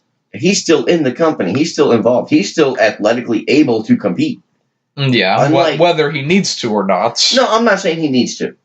But if he wanted to, he's able to. It's not like The Undertaker, who's just, his body is wore the hell out. Yeah. Triple H has had enough surgeries where his body can't wear out.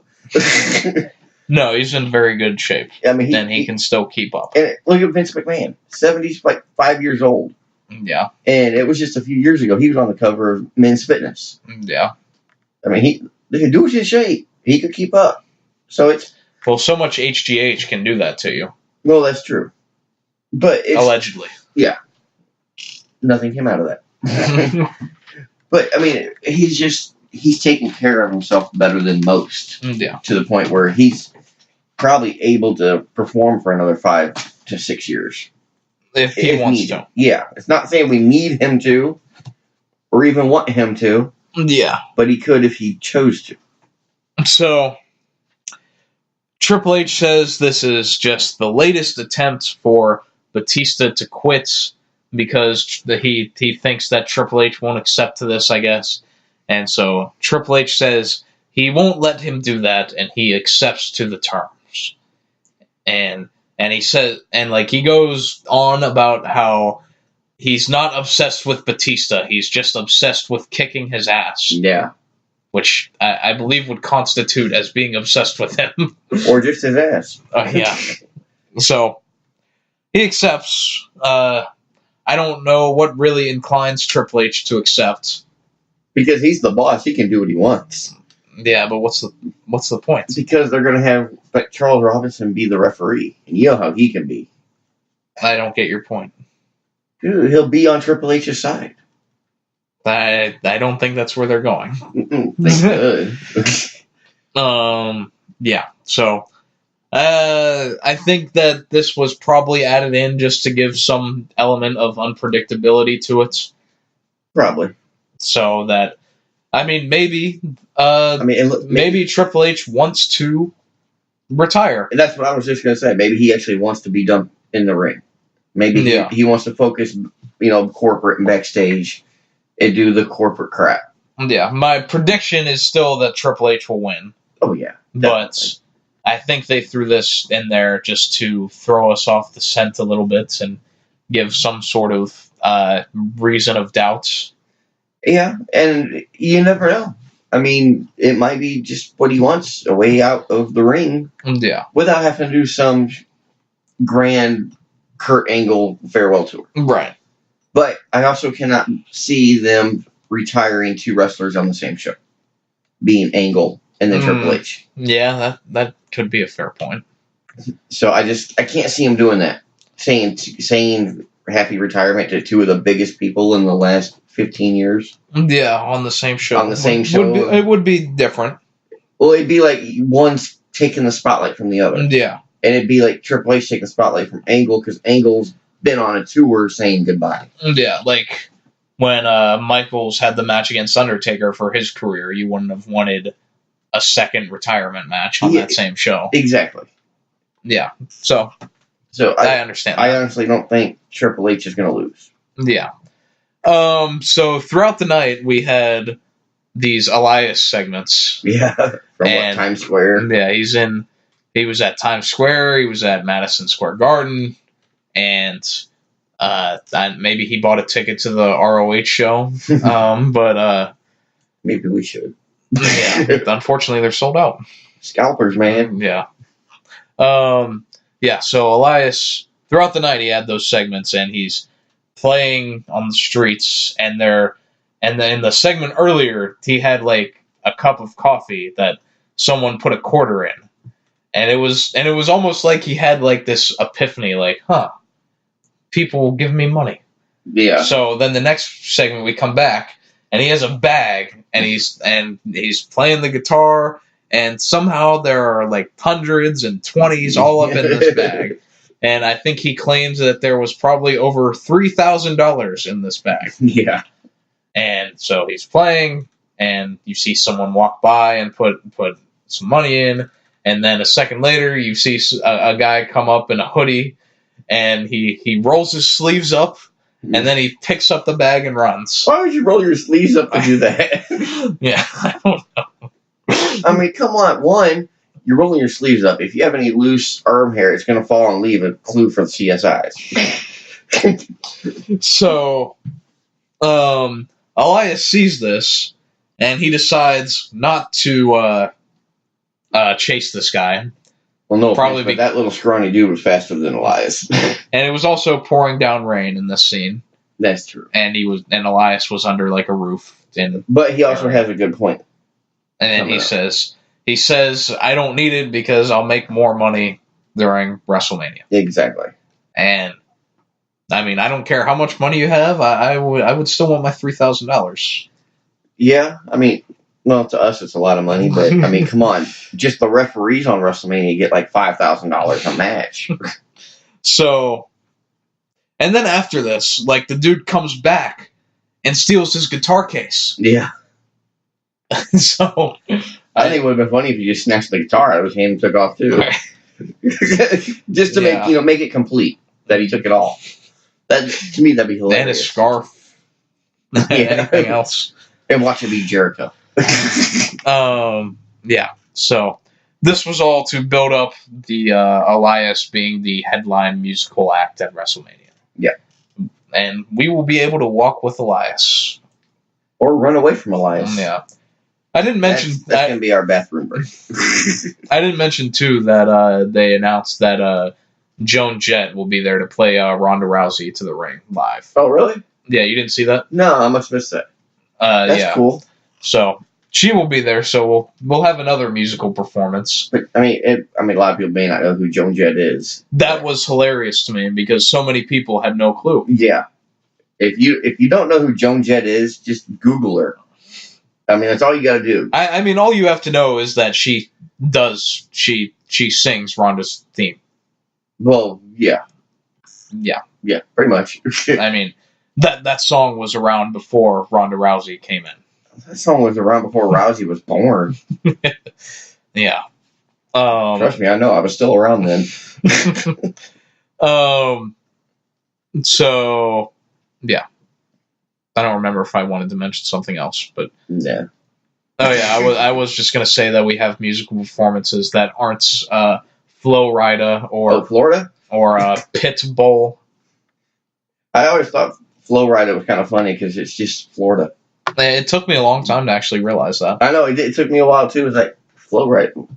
Your name's Florida because he's from Florida. Well, I get that, but and it's cool because it works. Flo Rida. Yeah. It just works. I mean, I don't think you could do that in any other state. No. Weird. But it took me a while to figure it out. Yeah. I'm just old school, I guess. Well, it took me a long time, too. You're too new school. Okay. We had Drew versus Dean, last man standing. This is the main event of the show. All 6 minutes of TV time left. Yeah. And I think it went 8 minutes of television time-ish. Roughly. I mean, I didn't look for exact, but it was around 6 to 7 minutes. Yeah. And so Drew ends up putting Dean through a table that is propped in the corner, and then Dean gets up a 9, and Drew puts him away with a Claymore for 10. And this is also where Michael Cole, good old Michael Cole, yeah, says, "Oh, McIntyre's up on the top rope," when it was Ambrose. I didn't even notice that one. Oh, really? No. And I'm starting to think maybe sitting so far away is just bad on Cole's eyesight because he can't see. Well, he has they're calling the monitor, though. I know. That's what you think he'd know who's in the ring if you're looking at the monitor. Like, that's actually a directive that they give the commentators. Yeah, because you can see it. Is to only call what you see on the monitor. not what you can see looking. And that's why you sometimes have like situations where like someone comes out and you can hear the crowd reacting to it, but the commentators don't react until they're on screen. It's like, oh, where'd he come from? Yeah. It's like, dude, he was sitting next to you the whole time. Yeah. No, I get that. I get it. Because you can still see it today where, like on SmackDown, because they sit next to the ring. Mm-hmm. When the camera shows them, they're usually looking down at their little monitor, their tablet. Yeah.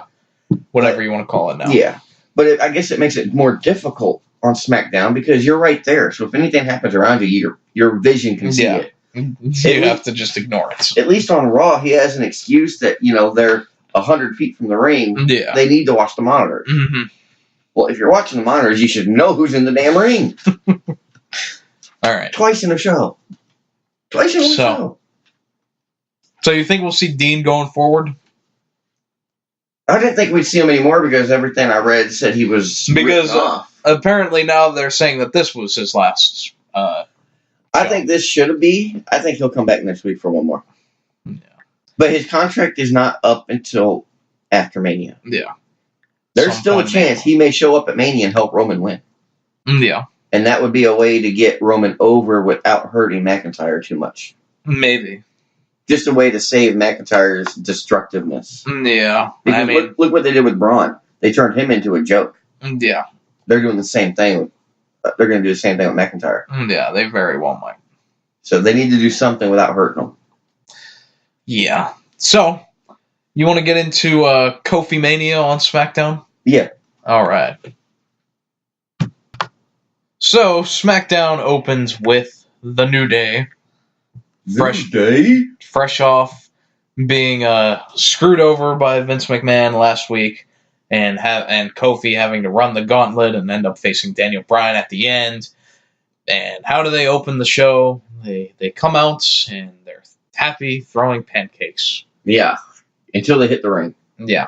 Then the switch flipped to serious mode. But I kind of like that because coming to the ring, their upbeat music is playing. They're trying to keep the power of positivity.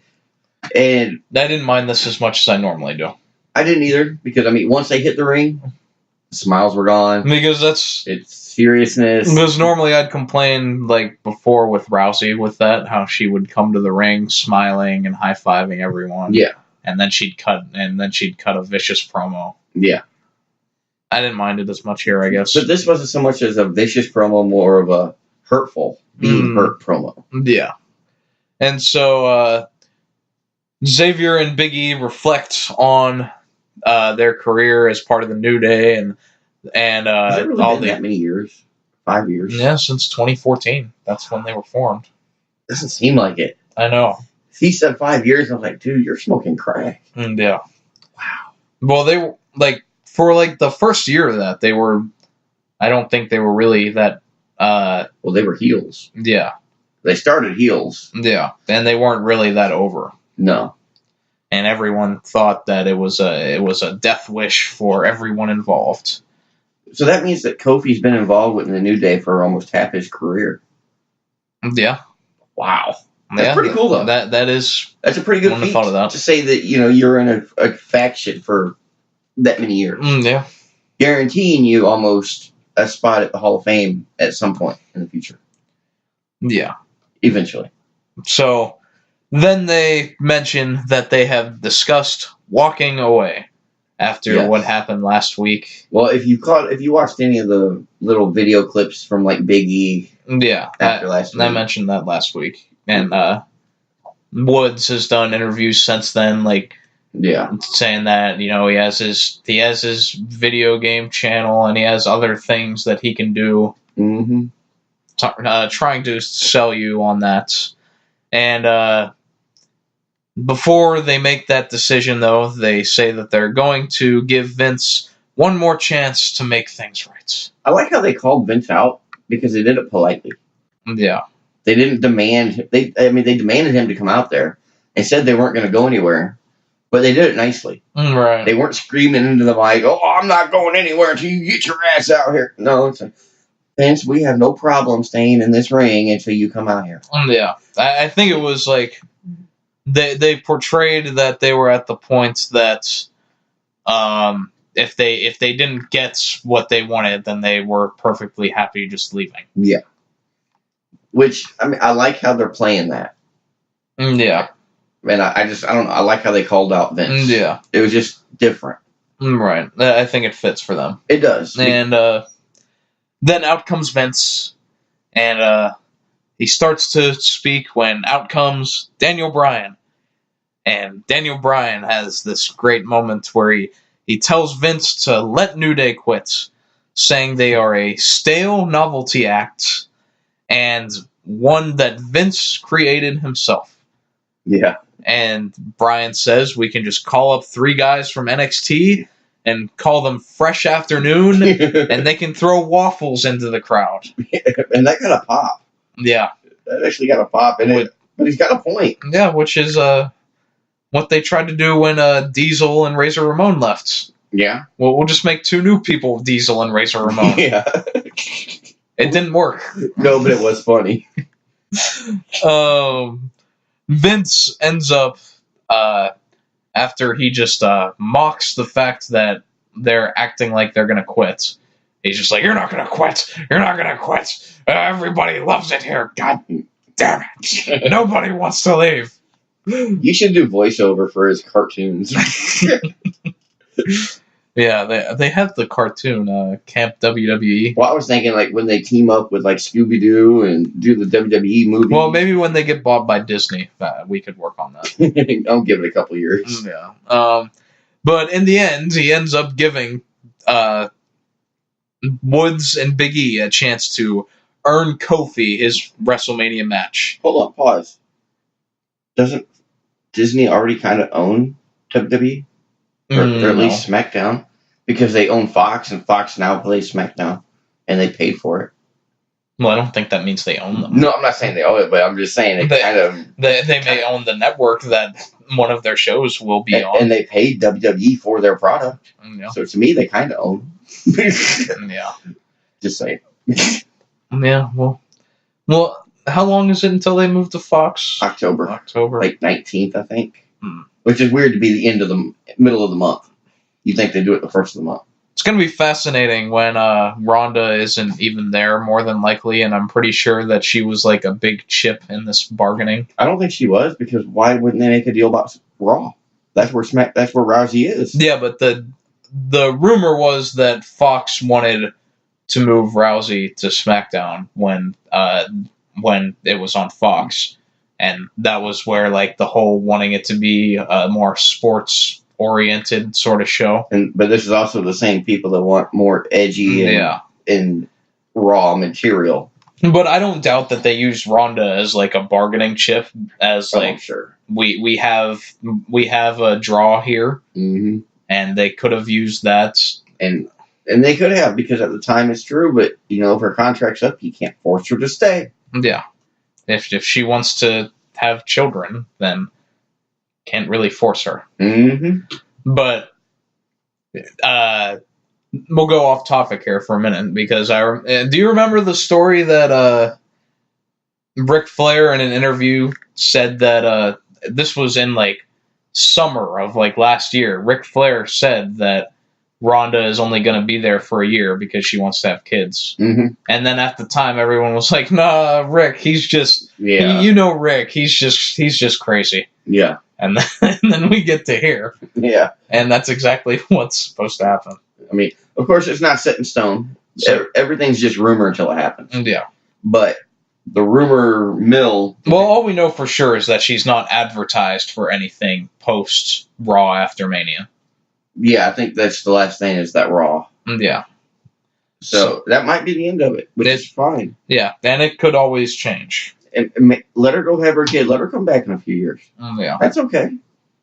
I mean, I don't have a problem with her coming back. Maybe she'll be a better in-ring performer and she can do more than just an arm drag throw. I disagree with you so much. I know you do. I just don't see the caliber of talent that I think she needs to be where she's at. In a wrestling ring. I don't know. I feel like she could walk on water and you would say it's because she can't swim. That's good. Yeah, thank you. I give you that one. And it might be true. Yeah. But we've talked about Rousey enough in this damn show. Yeah, she's not even on this show. Yeah, she's not even on this show. You brought her up. I know.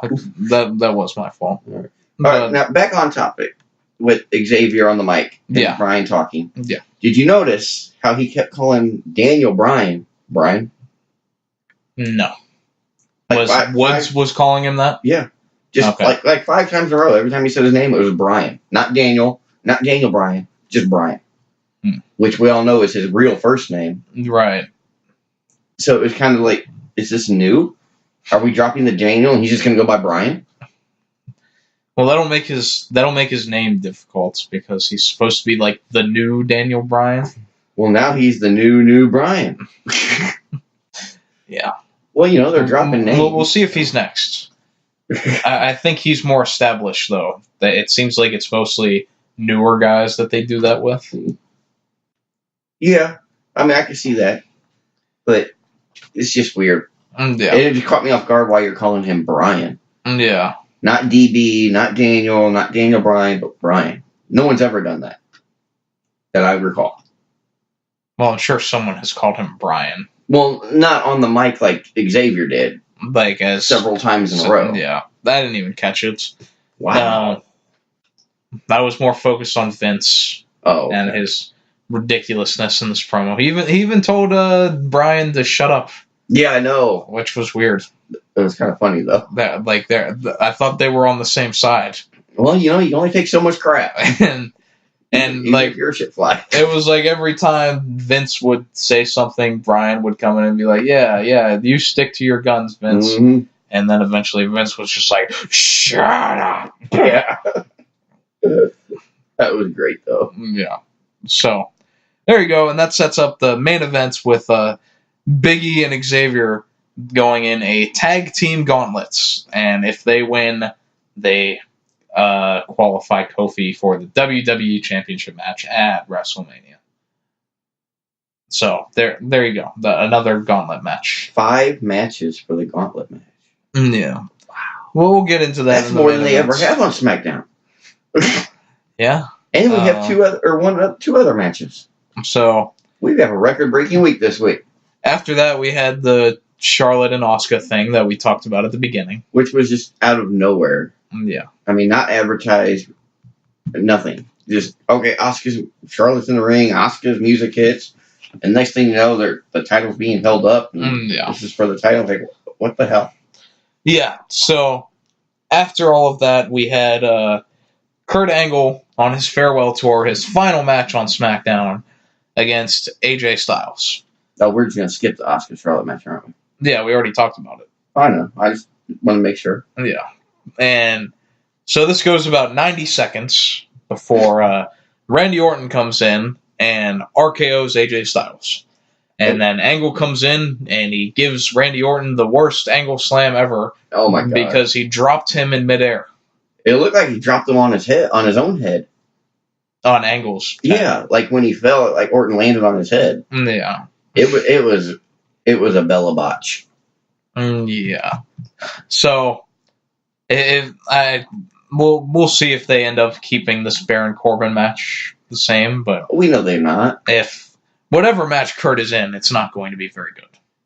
I think that has been proven. I honestly think there's only one person he should go against, and that is Cena. Yeah. Cena is the caliber of star that can work with an older wrestler to make him look good.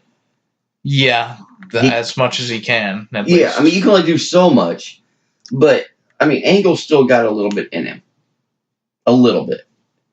Just enough for one more match. Maybe 2. We'll see. But I think Cena is and will be the only real person he needs to end his career on. Yeah, I mean, it's to the point, like, anytime I watch Angle's matches, I'm just hoping someone doesn't get hurt. Yeah. Like, I feel like it's that bad. I hate to say it, but it's almost like Brie Bella. For different reasons. Different reasons, yes, but getting hurt. Hurting your opponents or hurting yourself. I feel like we're singling Brie out too much. I know we kind of are. I am. Yeah. But she only hurt Liv. I know that, but because I'm watching Total Bellas, and she tried to... They just covered it, so it's still fresh in my mind. Like it just happened. And she also tried to headbutt the earth when she did that suicide dive. But nonetheless. After this, we had The Miz coming out, and he decides to challenge Shane to a Falls Count Anywhere match for their match at WrestleMania. Yeah. Now, Falls Count Anywhere, that's a no DQ match. Yeah. So, you could do anything. Yeah. Well, you know what this is leading to, right?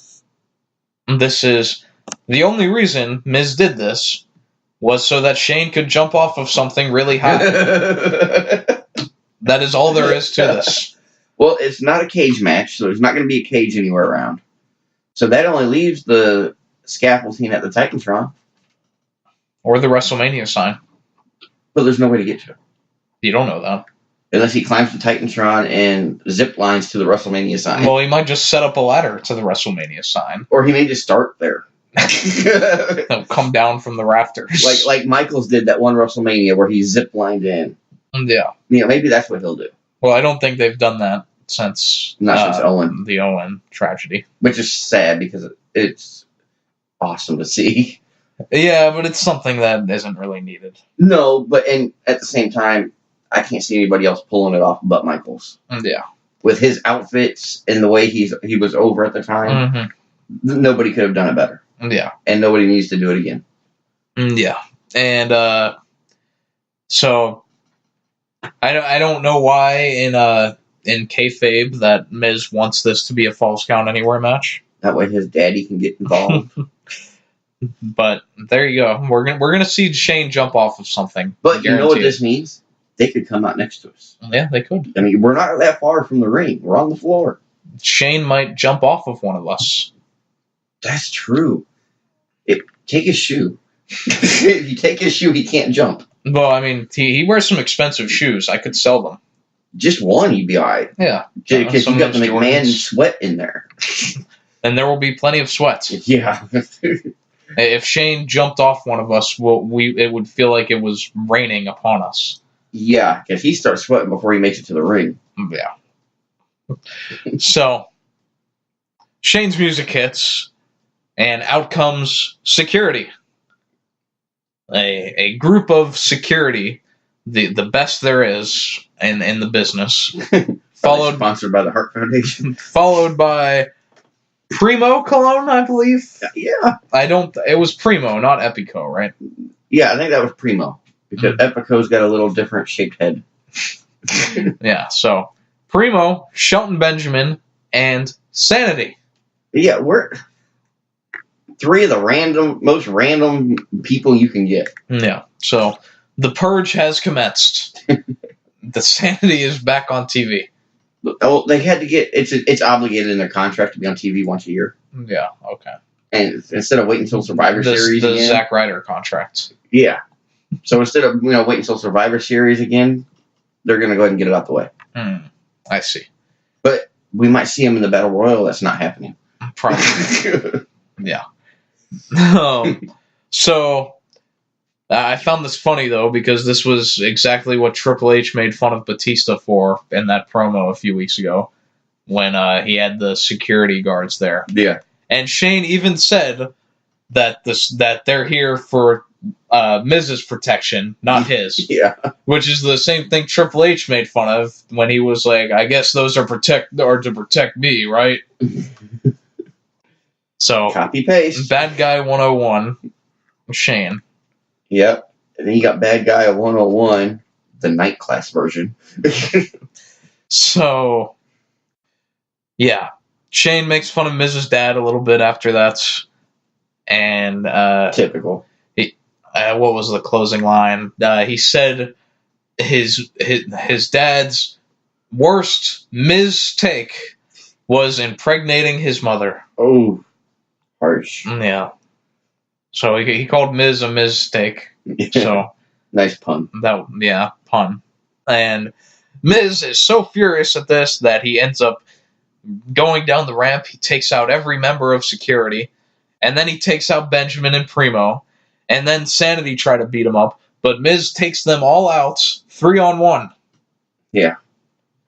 And it was so strange to see The Miz walk into like an 11-on-1 battle. Yeah. This felt so weird. Yeah. And I'm not sure I enjoyed it. Because I'm buying Miz as like the underdog babyface a little bit. Yeah. But I felt like this was too strong. Well, they're trying to put the same vibe on it like Triple H and Batista had. And you can't because the history's not there, the story's not there. Yeah. It's a different situation. You can't copy and paste something and expect to get the same results when it's two different people. Yeah. And I think that's all they're doing. Because creative is just copy and paste. Well, it was different in the sense that, like, Miz took out everyone. Well, yeah. And Triple H just stood in the ring. True. Which I just didn't get why Miz would take out everyone. It doesn't seem... Like, I would have liked if he tried to, but eventually they overcame him in the end. Yeah, it doesn't make it seem feasible that he's going to beat 5 top wrestling stars plus 4 B-plus security guards. Well, there were like 10 security guards, I feel like. Only like 4 or 5. I don't know. Maybe I'm exaggerating. They just kept getting back up, so it looked like there was more. Yeah, that could be true. Yeah, there was only like 4 or 5, and then you had the 5 wrestlers. Yeah. But, I mean, not one person in that locker room except maybe Braun Strowman was going to be able to do that. Yeah. And maybe Big Show back in his heyday. So, yeah. After this, we had the gauntlet match with New Day coming out, and Woods and Big E, and the same gimmick it's been. Kofi is barred from ringside. And he's back there with everybody watching the monitor. Yeah, so... Of course, I love how after every match, more and more people come. Yeah, but... So, some of the baby faces watching on the monitor with Kofi, including, infuriatingly, Asuka. Yeah, I saw that too. I was like, really? Who earlier in the night... You just lost your title? Lost the title. And then after they win, she is celebrating, hugging like Naomi, I think. Yeah, I think so. This was ridiculous. Yeah. I mean, they should have at least put her in the background. Where we can't see her. Like last time I complained about Nikki Cross being there. This time, yeah. This is even worse. What's your problem with divas, man? Or with women? it's the circumstance. It is. It is. And because Nikki was there again. I didn't even see her this time. Yeah, well, I don't know if they showed her backstage, but she came out at the end. Oh, okay. For the celebration. Okay, I didn't see that. Which I still don't get what about her character implies that she would just celebrate with everyone. Well, I mean, obviously she hasn't been used much lately, but she hasn't been used as a heel at all. No. She's been used as a face, so I think that's what they're going to use her as. Or at least that's how it portrays to me, is they're going to use her as a face, and that's why she was out there. Yeah, I mean, I just didn't get, like, her whole thing is that she's a psychopath. And, like... Well, why were the referees out there applauding and celebrating? They're referees. Why does it matter to them? The damn ring announcer was celebrating. I didn't notice all that. Yeah, the very end, I'm watching them around the ring. Okay. I mean, why are they out there celebrating? They're ring announcers. So even, who was it? Byron got up and started. Well, that was awesome, though. I'm not saying it wasn't awesome, but he's celebrating. Yeah. I mean, I guess it don't matter what you're doing. You can celebrate if you want. Yeah, really. So, New Day started off against the Good Brothers, here to do the J.O.B. Yeah, you got A and G, probably the last time they were on TV. Gallows and Anderson come down. It's G&A. And they lose in less than a minute. Now, and this really could be the last time we see them on TV. It could be. Because if I'm right, their contract's up after Mania as well. Yeah, I'm not sure. I know it's coming soon because I read somewhere that they hadn't signed and they weren't going to. Yeah. As of that time. Yeah, I'm sure whenever. It's kind of like Ambrose. They're using them as a quick jobber. Yeah. Because why not? Why not tarnish their name before they leave? Mm-hmm. I mean, you can't really do much more. Well, no, but come on. Anybody that knows wrestling knows wins and losses don't matter. At least in WWE. I mean, I'd rather lose on TV than just not be on TV at all. Exactly. After that, we have Rusev and Nakamura next, and Rusev and Nak get taken out. Slightly longer match.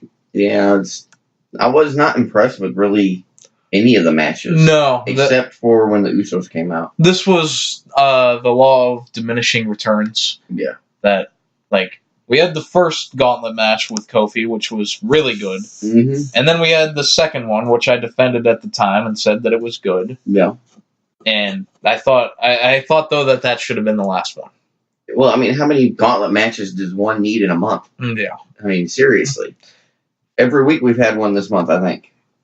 Yeah, so then the Bar come out next, and this was probably the best match of the however many it was. Yeah, probably. And it went for a while, but then, here you go. Woods put away Sheamus with a roll-up. Yep. So there's number 3 for the week. Yeah. Number 1 for the show. And I'll definitely work on getting a soundbite for that. I might have to go back on Fiverr and find someone to do that for me. Yeah. Definitely. So then the Bar beat up New Day afterwards. Which is, wow, the same thing we saw last week. They put Big E through a table. A table. I don't know which one. It wasn't the announcer's table. It was a table, I think. Yeah, it was. Was it the one next to it? No, they pulled a table out from under the ring and put it in the ring and put Big E through it. Gotcha. And so what I noted here was that I know Kofi can't stop this, but what's stopping the 15 people watching with him at the monitor to come out? Well, that's the same thing I said last week when the Bar was beating up on Kofi. Yeah. Yeah, New Day can't come out, but how come nobody else came out? Yeah. Rey Mysterio, they're friends. Where's he at? AJ, anybody? Nikki Cross? Maybe that's what this is leading to. And Nikki and Kofi romantic angle. Oh, God.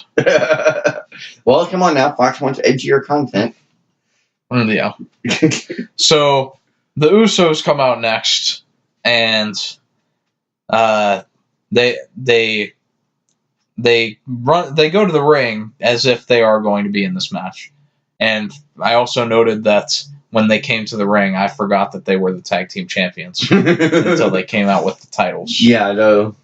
And they still don't have a match at Mania. No.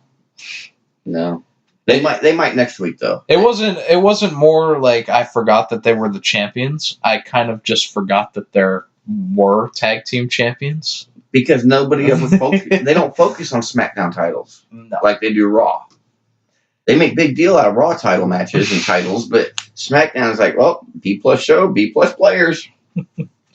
Yeah, so the Usos come out and they grab a mic and they say that Kofi deserves the Mania match and that they forfeits. Yeah, which I like the visual of this because Big E is knocked out in the rubble of the table, and Woods is just no, he's in the ring at this point.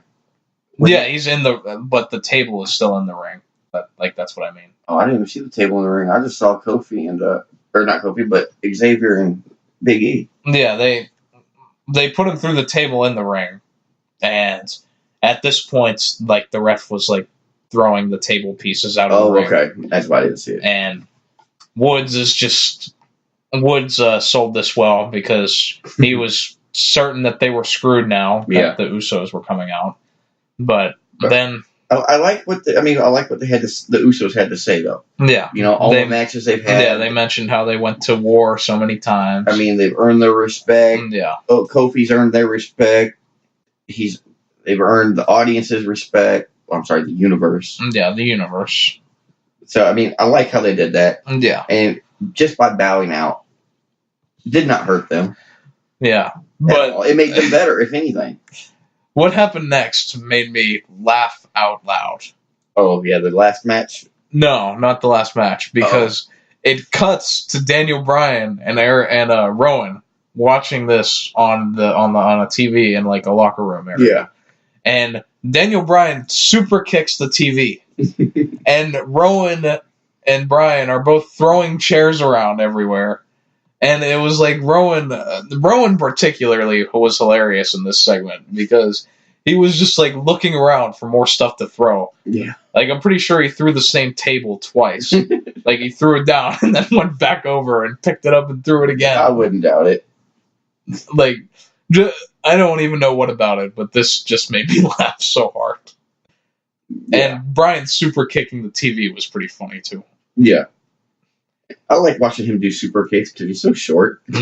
It's just funny to watch a little man get his leg up that. Well, I want to see the photoshops where, like, they put something else on the TV and Bryan super kicks it. Like you could have him in a Bears jersey and you could have Cody Parkey's field goal on that TV. I was just thinking, maybe a cheeseburger. Maybe a leather coat. Yeah. Anti-PETA sign. So after this, it's announced that there's only one team left, and it is Rowan and Bryan that come out. And, so now you're just calling Bryan. Well, that's what I mostly call him. Do I have to say Daniel Bryan every time? Well, no, I'm just trying to figure out, do we call him Daniel Bryan? Do we call him Bryan? Do we call him DB? Do we call him Little Person? I mean, what do we call him? Well, I don't call you Chris Kirby every day. Well, most people don't even know my first name because everyone just calls me Kirby. Yeah. But you get my point, though. Well, yeah, but I mean, you're calling him Bryan, so did Xavier, and that's all he called him. But I get it now. I think you're just going mad. I wouldn't doubt it. Yeah, so Daniel Bryan and Rowan, because his name's just Rowan. Yeah. And can we call him for Eric Rowan? ER? I don't know. It'd be like Bryan and That's fine. They don't have a ring. I'll come up with something. Yeah. So Bryan and Rowan end up trying to put Big E through the announce table during this match, but ends up turning against them when Rowan, I don't even remember how they took out Bryan, but they threw Rowan into the post twice, and then they clotheslined him over the announce desk, and then Big E flipped the announce table over on Rowan. And since Rowan was the legal man, the ref started counting him out. Yeah. And that was the finish. And I thought that was such bullshit. Yeah. I'm sorry. He's a big guy. Rowan is a big guy. Yeah. I get the post hits. Yeah, they're supposed to be damaging. But just being clotheslined over a table and having that table flipped over on you, given the fact that we all know it's a breakaway table and it's not sturdy, how the hell can't you get up after 30 seconds? Because that's how long a 10 count lasts. It's about 30 seconds. Well, this 10 count was particularly fast. Now, yeah, this one was, but still, it was still longer than 10 seconds. Yeah. How in the hell can you not get up after that? Yeah. Especially since more or less the table just fell onto the barricade. Yeah, he was in the crevice between the barricade. Yeah, it didn't even fall on Rowan. It might have hit his shoulder because he's a big guy. Yeah. Maybe his elbow. Might have hit his funny bone, and that might have hurt. Yeah. Yeah, I thought this was a lame finish. It kind of took away, like, the winning with the pinfall, the 1, 2, 3, and then getting the emotion of that. I kind of wish the Usos would have been the last one. I think it would have been nice to finish the gauntlet match with the forfeit? With the forfeit. Because that seems kind of flat, though. It would make more of a statement to Vince that, okay, well, these teams believe in them, and they're going to step down. I wouldn't mind that if they did it with more than just the Usos. Like, if everybody came out and goes, just bow out. And just like 2 or 3 teams. Maybe start with the bar, then the rest of them bow out. Or something everybody bows out except for the last one. Yeah. That'd be kind of cool. Yeah. It wouldn't do no good now because we've already talked about it, so I don't want to see it. Yeah. We don't be copying our shit, Vince. So, after this, everyone comes out and celebrates. Byron even leaves commentary. Byron, you had referees, the ring announcers, of course the wrestlers. Yeah. Which I did like the way they did it, though. They didn't just crowd inside the ring, they just went around the ring. Yeah. Which was cool. They left New Day in the ring. That way they're in the spotlight. Yeah, that's their moment. Yeah, I like how they did it. And I like how the Usos were respectful enough just to bow out. Yeah. And so Vince has the interview as he's leaving in his limo. And he seemingly confirms that there won't be any more swerves. And he says Kofi is going to Mania. And he says that we will see if a B-plus player can beat the WWE champion at WrestleMania. But he never said we'll see if Kofi can beat him. Yeah. So he just said a B-plus player. And that harps back to earlier in the show, he called Big E and Xavier a B-plus tag team. Mm-hmm. So that puts the speculation on, could they end up throwing Big E or Xavier into the title match? Yeah. And maybe, what if Woods and Big E both turn heel? Ooh. And go against Kofi? I don't think that would happen. I don't think so either. I think you're way out of left field. You're not even in the same ballpark right now. Well, I don't doubt that it might happen, though. Not right now. Maybe later. Yeah. But not at this point when everything's going on and all the crap that Kofi's been through already. I can't see him doing that. I would hope not. Maybe I could see give it next Mania or even SummerSlam. Yeah, like during Kofi's title reign. Yeah, because that would make it a lot better. Yeah. But I'd hate to see them break up because they're such a good group. Yeah, they're entertaining as hell. Nothing lasts forever, though, and they've had a good run. Oh, yeah. Give them another year or two. And I would like to see Woods and Big E do their own sort of thing. I'd like to know who the longest trio is that's been a group. How long? Freebirds. I mean, would that be the longest trio that you know of? I mean, I can't think of anyone else. I mean, I don't know how long Demolition was a trio, but they were around for years. Yeah. I don't know if they were around as long as the Freebirds. No, three-man band was around for a while. Like I said, good group. Yeah, they're a good group. Mm-hmm. Yeah, I mean, just look at the success they all went on to. Heath Slater is still employed. Is he? We know he got kids, but he ain't got no TV time. And then you have Jinder, who was WWE champion, and then Drew McIntyre got fired and came back. Yeah. And I guess it did really work out for most of them. Yeah. Except for maybe... Well, no, I mean, they're all getting a paycheck. Yeah. It's funny, though, that Heath is the one that kept his job. Like, Jinder and Drew both got fired. But Heath had, like, the personality. Yeah. And then once the I Got Kids started, I mean, that just blew up. Yeah. The review's over, by the way. Oh, yeah, review's over. I do want to say that a possible reason we haven't seen Bray Wyatt is JoJo is expecting this June, and she also teased that we will be back when the time is ready. Oh, okay. I didn't see that. Yeah, I just read it last night. It was a tweet or something that she sent out. She posted a picture of herself with showing her baby belly on the beach or something like that. Well, that's kind of what we theorized that she had been gone for. Yeah, but the fact that, and when she said that we will be back, she capitalized we. So are we going to have a Bray and JoJo on-screen thing? I don't think so. I mean, you really could because you put it in there. I mean, everybody knows what's going on. Yeah. But I don't think it would really make sense in any kind of storyline. Well, what if JoJo is Sister Abigail? No, because Sister Abigail would have to do actual wrestling, and she's not a wrestler. Says who? JoJo's a commentator. No, I mean, says who that she has to wrestle. Says me. Why? Because you're channeling Sister Abigail, and then you lose in the Lake of Reincarnation, and then you come back broken Bray Wyatt. No mention of Sister Abigail because she drowned in the lake. Yeah. So there's really no point. I mean, the Sister Abigail. Lest we forget that Randy Orton also burns the spirits of Sister Abigail. Yeah. But and let's face it though, that storyline of Sister Abigail was 2 years ago. That's been longer than that, or longer. Well, I don't mean when it started, just when it ended. Yeah, or supposedly. It's been a while since it's even been around. Yeah, there's no point to it. The it. only mention of Sister Abigail lately is the fact that somebody tried to trademark it. And WWE was able to stop it, and that made somebody think that they were going to actually use it. Maybe have Bray come back as Sister Abigail. I see. Or possessed by Sister Abigail. Which would make sense. That's what they did going into that the Finn Balor match. I don't even remember what pay-per-view it was, but it was when Bray and Roman both got sick.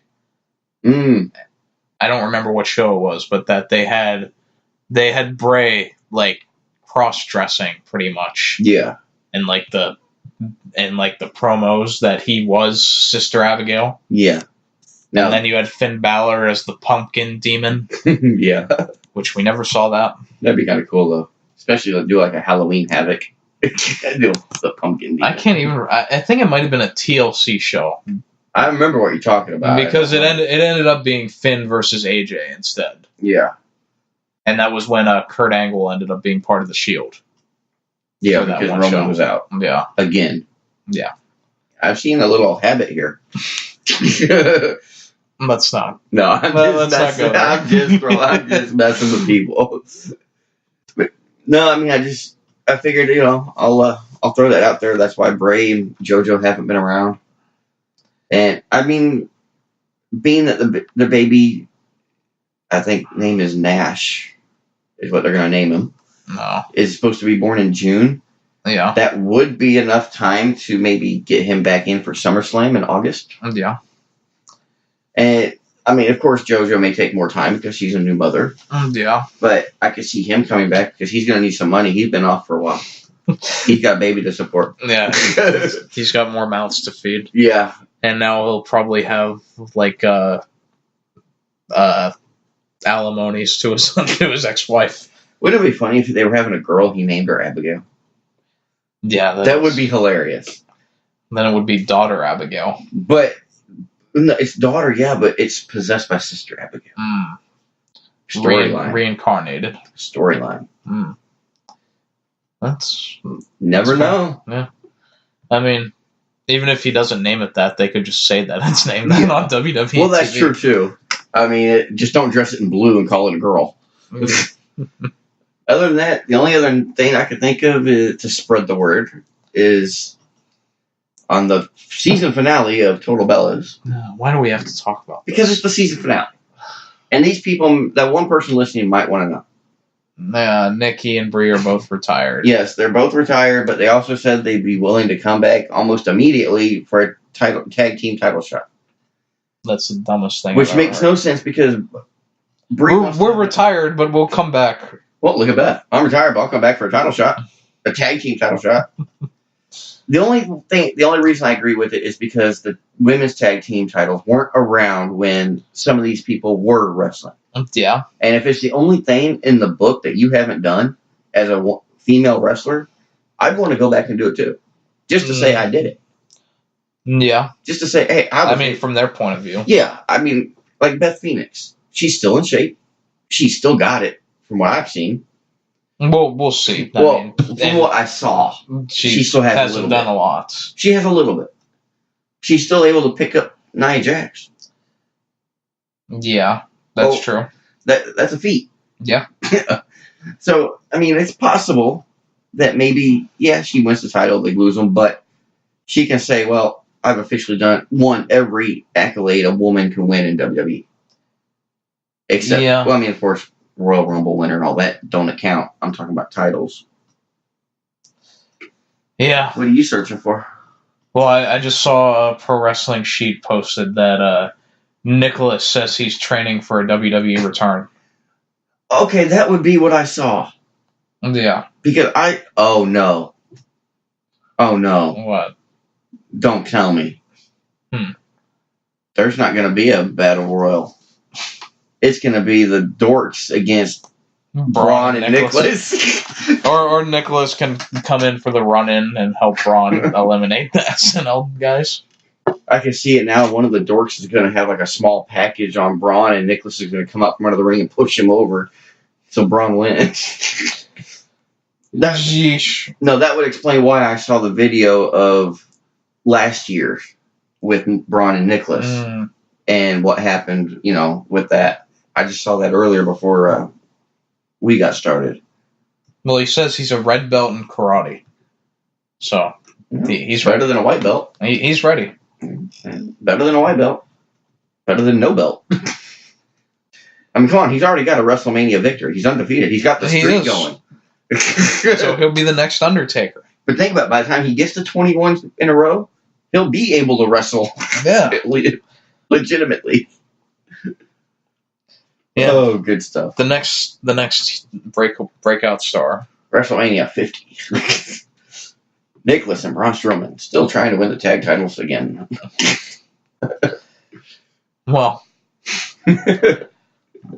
Do we have anything else to ramble about? Let's see.